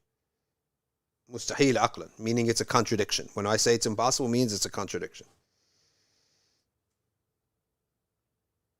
What's the best way to deal with failing in spirituality? Meaning, like, I'm trying to strive, but I can't. I'm trying to strive, but I can't. Assalamu alaikum, Sheikh Nasser. كيف حالكم? Alhamdulillah, كيف حالك? What can I do for you? الحمد لله. عندي سؤال ليك محتاجينك. تفضل. أنا عارف المحامي بتاعك هو الشريوانة صح؟ نعم. هو الشريوانة يعمل immigration ولا لا؟ لا مش بيعرف, بس I can ask him for reference. احنا عايزين واحد بيساعد لأن عندها أخت منا عايزة.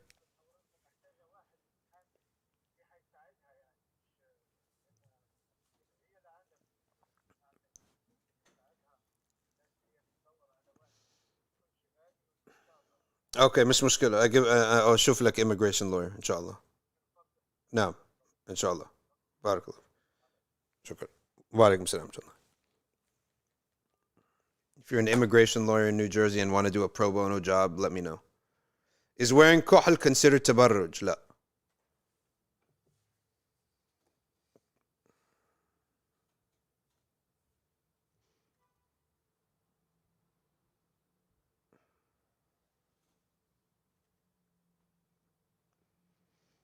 A lot of comments back and forth, so I got to go through here and find the questions.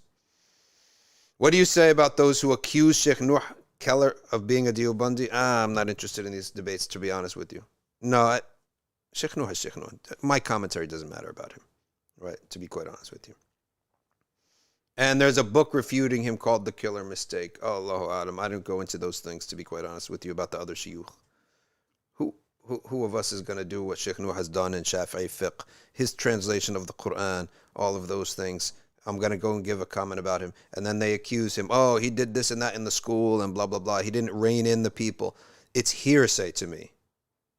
I'm not responsible for judging that. And it's hearsay, right? It's he that said this, she said that. Am I going to have to be the judge? You judge that yourself if you want to go join their village and their tariqah. That's for you to join. You decide that, right? But I'm not going to come here and give a commentary on that.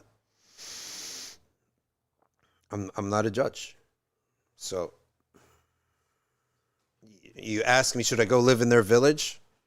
I say, okay, well, then go listen to both sides and judge for yourself, right? That's what I would tell the person, so that he doesn't go and get involved in something that I know there's talk about. If I know there's talk, I'm not going to pass a judgment, but say, okay, listen, you're going to go live there? You go and judge that stuff yourself. Just information, there's some talk here and there. You go judge it yourself. That's what the Sharia would require. It would not require me to pass a judgment and sit there listening to both sides. But if I hear, hey, there's smoke around something, then if someone says to me, I want to read his book, well, his book has nothing to do with that stuff. His book is pure 100% Ahl Sunnah. Oh, I want to go live there and move my family there? Okay, there can be discussion.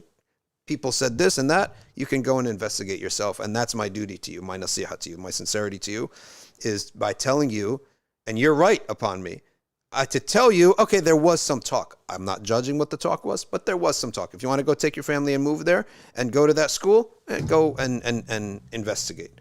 And you judge that for yourself, whether you want to do it or not. What your judgment is going to be whether you want to do that or not who's guilty and who's a criminal and who's an abuser and blah, blah, blah.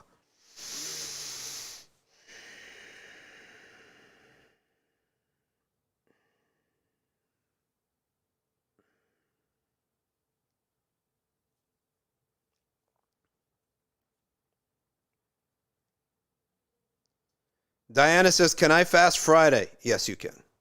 We in Maliki have no problem with fasting Friday, unless you're doing it to imitate the Sabbath of the Jews, which they have special ibadat on Saturday. No, but if it just happens to be that that's the day that you can fast, all right, then no problem with that. And it does not have to be connected to Thursday or Saturday. What's the Maliki opinion, says Dr. Iddi, on the minimum size of the sunnah of the beard? There's two opinions. One says that the sunnah is fist length. The other says the sunnah that the maximum is fist length. The one says that sunnah mu'akkada is fist length and not taller and not shorter. The other opinion says that the beard is anything that the society calls a beard, but never longer. But they both agree that not longer than fist length. We should not have a beard any longer than fist length. Malik said that's riya in religion, in attracting attention for yourself. Sophia, what is the meaning of وَاجْعَلْ لِي لِسَانَ صِدْقٍ فِي الْآخِرِينَ? Okay, make me have a truthful tongue amongst the people of the end of time, because we know that the Prophet ﷺ, his entire ummah exists in the broader Akhiruz Zaman. Prophet ﷺ said, I in the end of time have been sent like this. And another hadith that the Prophet ﷺ was sent at the asr, if time was a day, was the daytime. If all of human existence was analogized to the daytime, then the Prophet said, I was sent to asr. So that the entire ummah is in the general broad sphere of end of time. That's one meaning. And fil akhirin, meaning in the akhirah. In the akhirah, that I can answer properly. When you die, you have to answer to what is my book, what is my prophet. That's one of the meanings there too. Subhi says, what is the main difference between Athari Aqidah and Ash'ari Aqidah? Definitely it is the degree of tanzih. I don't even accept this concept of Athari. I want to deal with Hanbali Aqidah, right? Hanbali. I want the chain of transmission. What is your authoritative books? Okay. That's more clear to me. And the Asha'ira, they, and the Atharis, the Hanabila have in them explicit tanzih, that we say Allah is not this, He's not that. They both have that. That's what's important. There are other differences we can discuss another time. It probably needs an ArcView course or a couple lectures only. Okay, we got to the person we were saying. D. Chanel says that they're failing in the spiritual path. They're struggling. That's not a problem. The only problem is two things. Number one, if you become content with your sins, then you have failed. And number two, if you quit, then you have failed. If you keep succeeding and then failing and making tawbah, that doesn't mean you failed at the spiritual path. That means you're on the spiritual path. You're doing the struggle.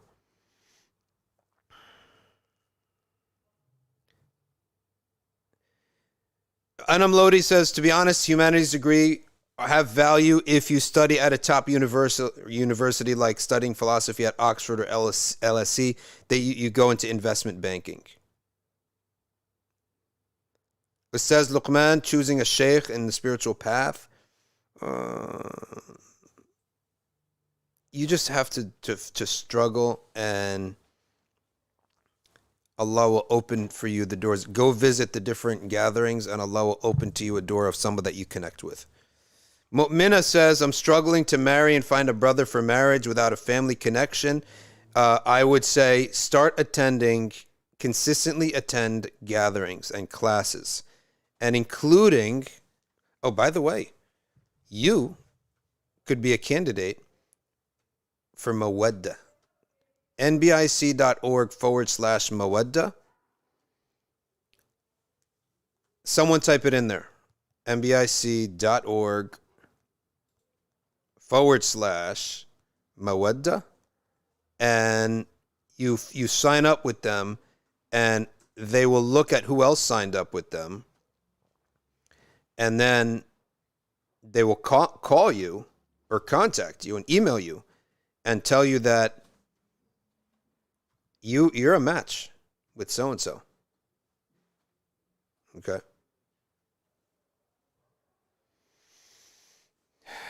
Okay. I have been listening since I converted. Wow, that's great to hear. I find little brother that are very guys on deen and unapologetically Muslim. There must have been a typo there. So put it in if you want to correct that. I don't find good brothers on the swiping apps. I really suggest to people, but you have to consistently attend the same gatherings, because you're not going to find someone on the first day. People, they ask me, I tell them the same thing. They show up to one class and they leave. It's like shooting one arrow at a tree and hoping a bird will fall out. No, you got to be shooting every day, every week. You got to be there, and maybe 1 or 2 years it'll take before someone says, hey, I have a brother. Hey, who's that sister over there? You got to be active in a group for a long period of time, right, in order for a connection to make. People say to me this all the time. I say, come to the gatherings, come to the classes. And they come and they show up, I didn't find anyone. You don't know how anything works. You probably fail at everything else too. Because you expect, I dieted for 1 weekend, I didn't get any results. I did dhikr for 1 day, I prayed tahajjud for 1 day. Oh, I didn't really benefit. Life doesn't work like this. Life works when you are persistent upon something, and that you're going to get a first wave of disappointment, and a second wave, and a third wave, and a fourth wave, until you conquer the matter. It's going to take time, but for those who buckle so quickly, I'm not saying she's going to do that, but I'm saying. Okay. That's how it works. It takes consistency. Hey, did we ever have a marriage from nothing but facts? We had a talk. They talked about it, right? 2 people talked about it. I have my MCATs in a month. What is your spiritual advice? My spiritual advice to you is to use the asbab. Do not let one stone unturned in your study. And then generally pray for success. But in your studies, do not leave one stone unturned. That is called sidq. All right, in your studies. And someone says, hey, come and hang out with us. Only one night. No. You assign yourself when you're going to take your breaks and be rigid and strict. Should one completely eating foods with onion and garlic? No, it's not necessary. Only if you're going to have bad breath in the mosque or bad breath when you deal with people, that's what it's makruh. So you should eat them cooked. You should, and if you know you're going to go to the masjid, then don't eat them raw at all. Eat them cooked. Mawadda is spelled M-A-W. Mawadda. 2 W's and 2 D's? What? 1 W and 2 D's.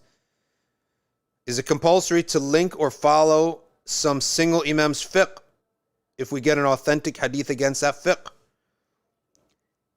This is asked by Sheikh. Sheikh, well, the answer to you is that if it depends. Are you a regular Muslim or are you a student of knowledge? A student of knowledge does not mean you're enrolled in a college. It just means I'm trying to learn. I'm actively studying. If you're actively studying, then I tell you that it's not for you to judge, and not all the madhabs apply an authentic hadith. There is a greater evidence sometimes, such as the action of that narrator is greater than the authentic hadith. That authentic hadith may have been abrogated. That authentic hadith may have a qualifiers that it only applies in a certain situation. That authentic hadith could have another evidence that's stronger than it, such as the actions of the people of Medina for the Malikis, okay, or the action of the narrator for the Hanafis. So don't enter into judging evidences.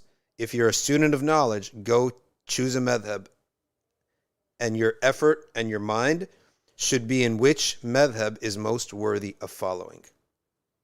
That's your job. That's how you use your intellect. You don't judge evidences. You don't have the qualifications. Okay. Can I judge evidence if my kid's sick? Oh, let's say I got Motrin, I got ibuprofen, I got paracetamol, I got honey, I got a $50,000 bottle of special oil from the hippies. I got my grandma's soup. I'm not a doctor. I don't judge evidences. But what do? I judge who should I ask for advice. My grandma says, oh, no, mix 2 onions in hot water and put chicken broth, and that's going to do the job.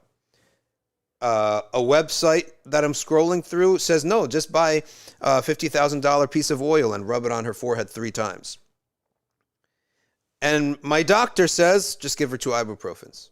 My brain is to judge which person do I follow. Does that make sense? Makes perfect logical sense.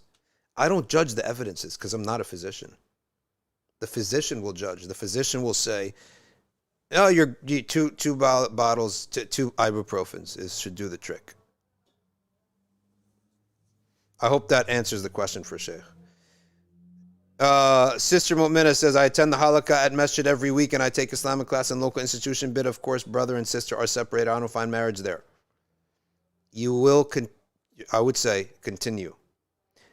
Some of the sisters have brothers. Some of the sisters have cousins.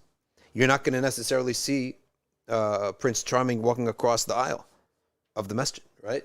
But one of the aunties, one of the older women, are going to someday, they're going to come out and say, who's that single girl right there? She would work for my son. She would work for my grandson. She would work for my nephew. That's how it works. And continue to show up. Continue to show up.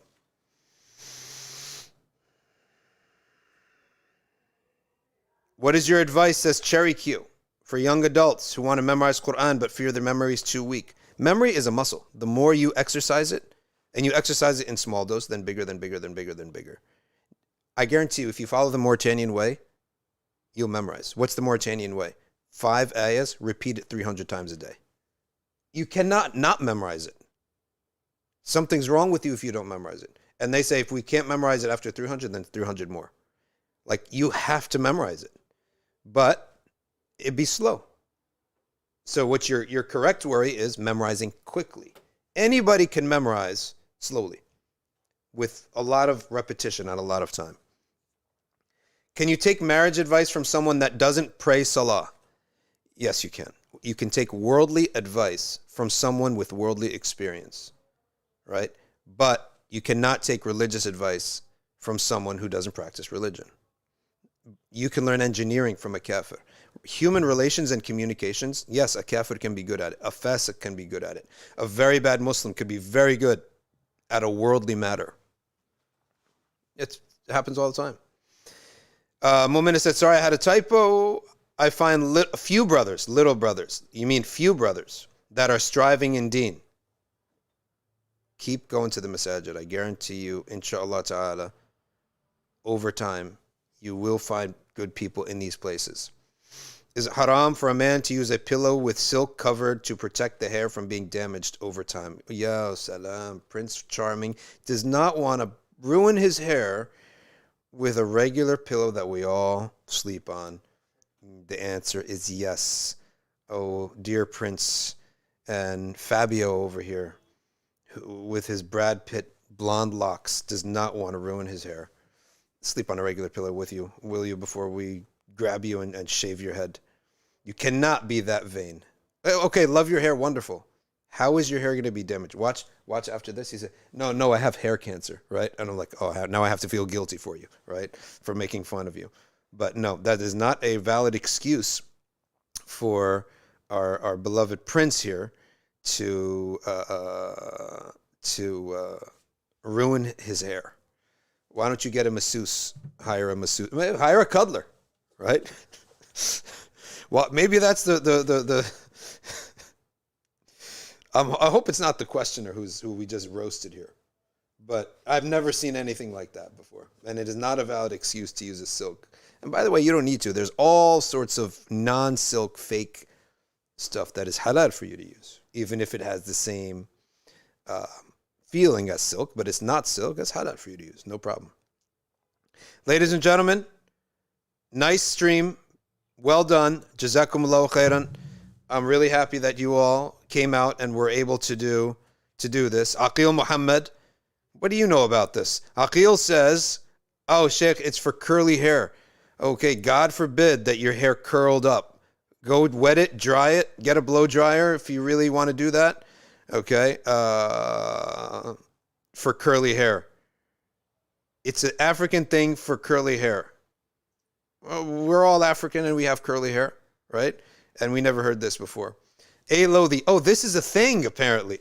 Anam Lodi says it's for curly hair. Nah, not for brother. Be curly. That's not a life or death for you to do the haram in it. Get something similar to silk, right? Okay, get something that's similar to silk. The women could do that because they're allowed to be vain about their hair. It's halal, it's not vanity for them. And they're allowed to sleep on silk anyway, right? Because our people, he doesn't want their pillowcase to get moist, I guess. I don't know how this works. But for their hair to get curly. Well, dry it. AMS is asking a question. Does your hair fall off when you sleep or something? He's questioning the thing. I'm telling you, you learn something every day with these things. You learn something new. Sometimes it's useless knowledge, but when you're constantly in QA, very interesting. Okay. Another one says use argan oil or use a bonnet or a do-rag. Okay, so the silk pillowcase stops your hair from getting frizzy. But you need to look good for Fajr? Aren't you going to wake up and do your hair anyway? Or you're not going to get up, brush your teeth, and walk out the house, right? Aren't you going to dry your hair and take a shower anyway in the morning? Satin is not silk. Satin is halal for you to use. Okay? Bro, Akil, you know too much about this. I'm suspicious about Akil. Akil right now, you know, he's got posts and he's got nasihas and he has facts about this. Akil, you looked into this, bro. Because we know Akil, he's got great hair, mashallah, and it's curly. But he's got a great head of hair. May Allah preserve it for him, because baldness is a terrible thing. Okay, and you wouldn't want it for yourself. Aqil says, okay, Aqil is given durus now. Okay, he's got fiqh. Sleeping on the cotton pillowcase can ruin a curly hair person's hair follicles and rip their hair apart. Durus, fiqh of keeping your hair for curly people. All right, for curly haired people. Hey, listen, I'm all about this. I don't want anyone to go bald or to have thinning hair. Okay. Aqil says, not that I do this. Yeah, Aqil. I'm going. By the way, you used to live here. I'm going to go downstairs and see if there's a satin pillowcase laying around. Then I'm going to know that you know so much about this. Aqil used to live here, right? All right. So we're now going to go and get ourselves some special pillowcases. And so our curly hair doesn't fall out. No problem. But satin, not silk. For a man. If you're a woman, you can get silk.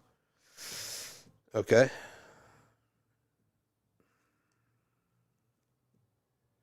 No, the guy's got to keep his hair. He's got to keep his hair. What can I do? Okay. Juice says, what the heck are you doing while you're sleeping so that for the hair follicle to fall out? Okay. Chief Latif says, African hair is very high maintenance. Listen, I'm all for it. Protect your hair. This is the first time I'm learning about it. That's why to me it sounded sort of absurd. But if this is a thing now and you're all telling me it's a thing, then fine. But why don't we start putting links and advertising it on arcview.org on the live stream? Hey, do you have curly hair and want to make sure the back of your hair doesn't fall out so that when you get married, all right, the girl doesn't say, what the heck is that? Why don't you try this satin pillowcase, halal, registered with a halal trademark on it too. Okay, good. Get the satin pillowcase because M-Star testifies that the satin pillowcase works too. So now let's all get $50,000 oils, right, from the Atlas Mountains. And also let's get satin pillowcases, okay, for $90 a pillowcase. And you can only use it 3 times. And then you have to buy the next $90 pillowcase, right? So that your hair doesn't fall out. All right, fine, let's do it. Let's pay all these companies. No problem. I have no problem with that. Okay. But satin pillowcase from now on. Yo, when he gets married, Aqil, when he graduates, the next time there's an event to buy Aqil, to get him a gift, then we're going to get him all these pillowcases with hearts on them and love so that he could never, inshallah, lose that wonderful hair that he has. Okay? People would hasad if they seen his hair. MashaAllah. We definitely don't want that falling out.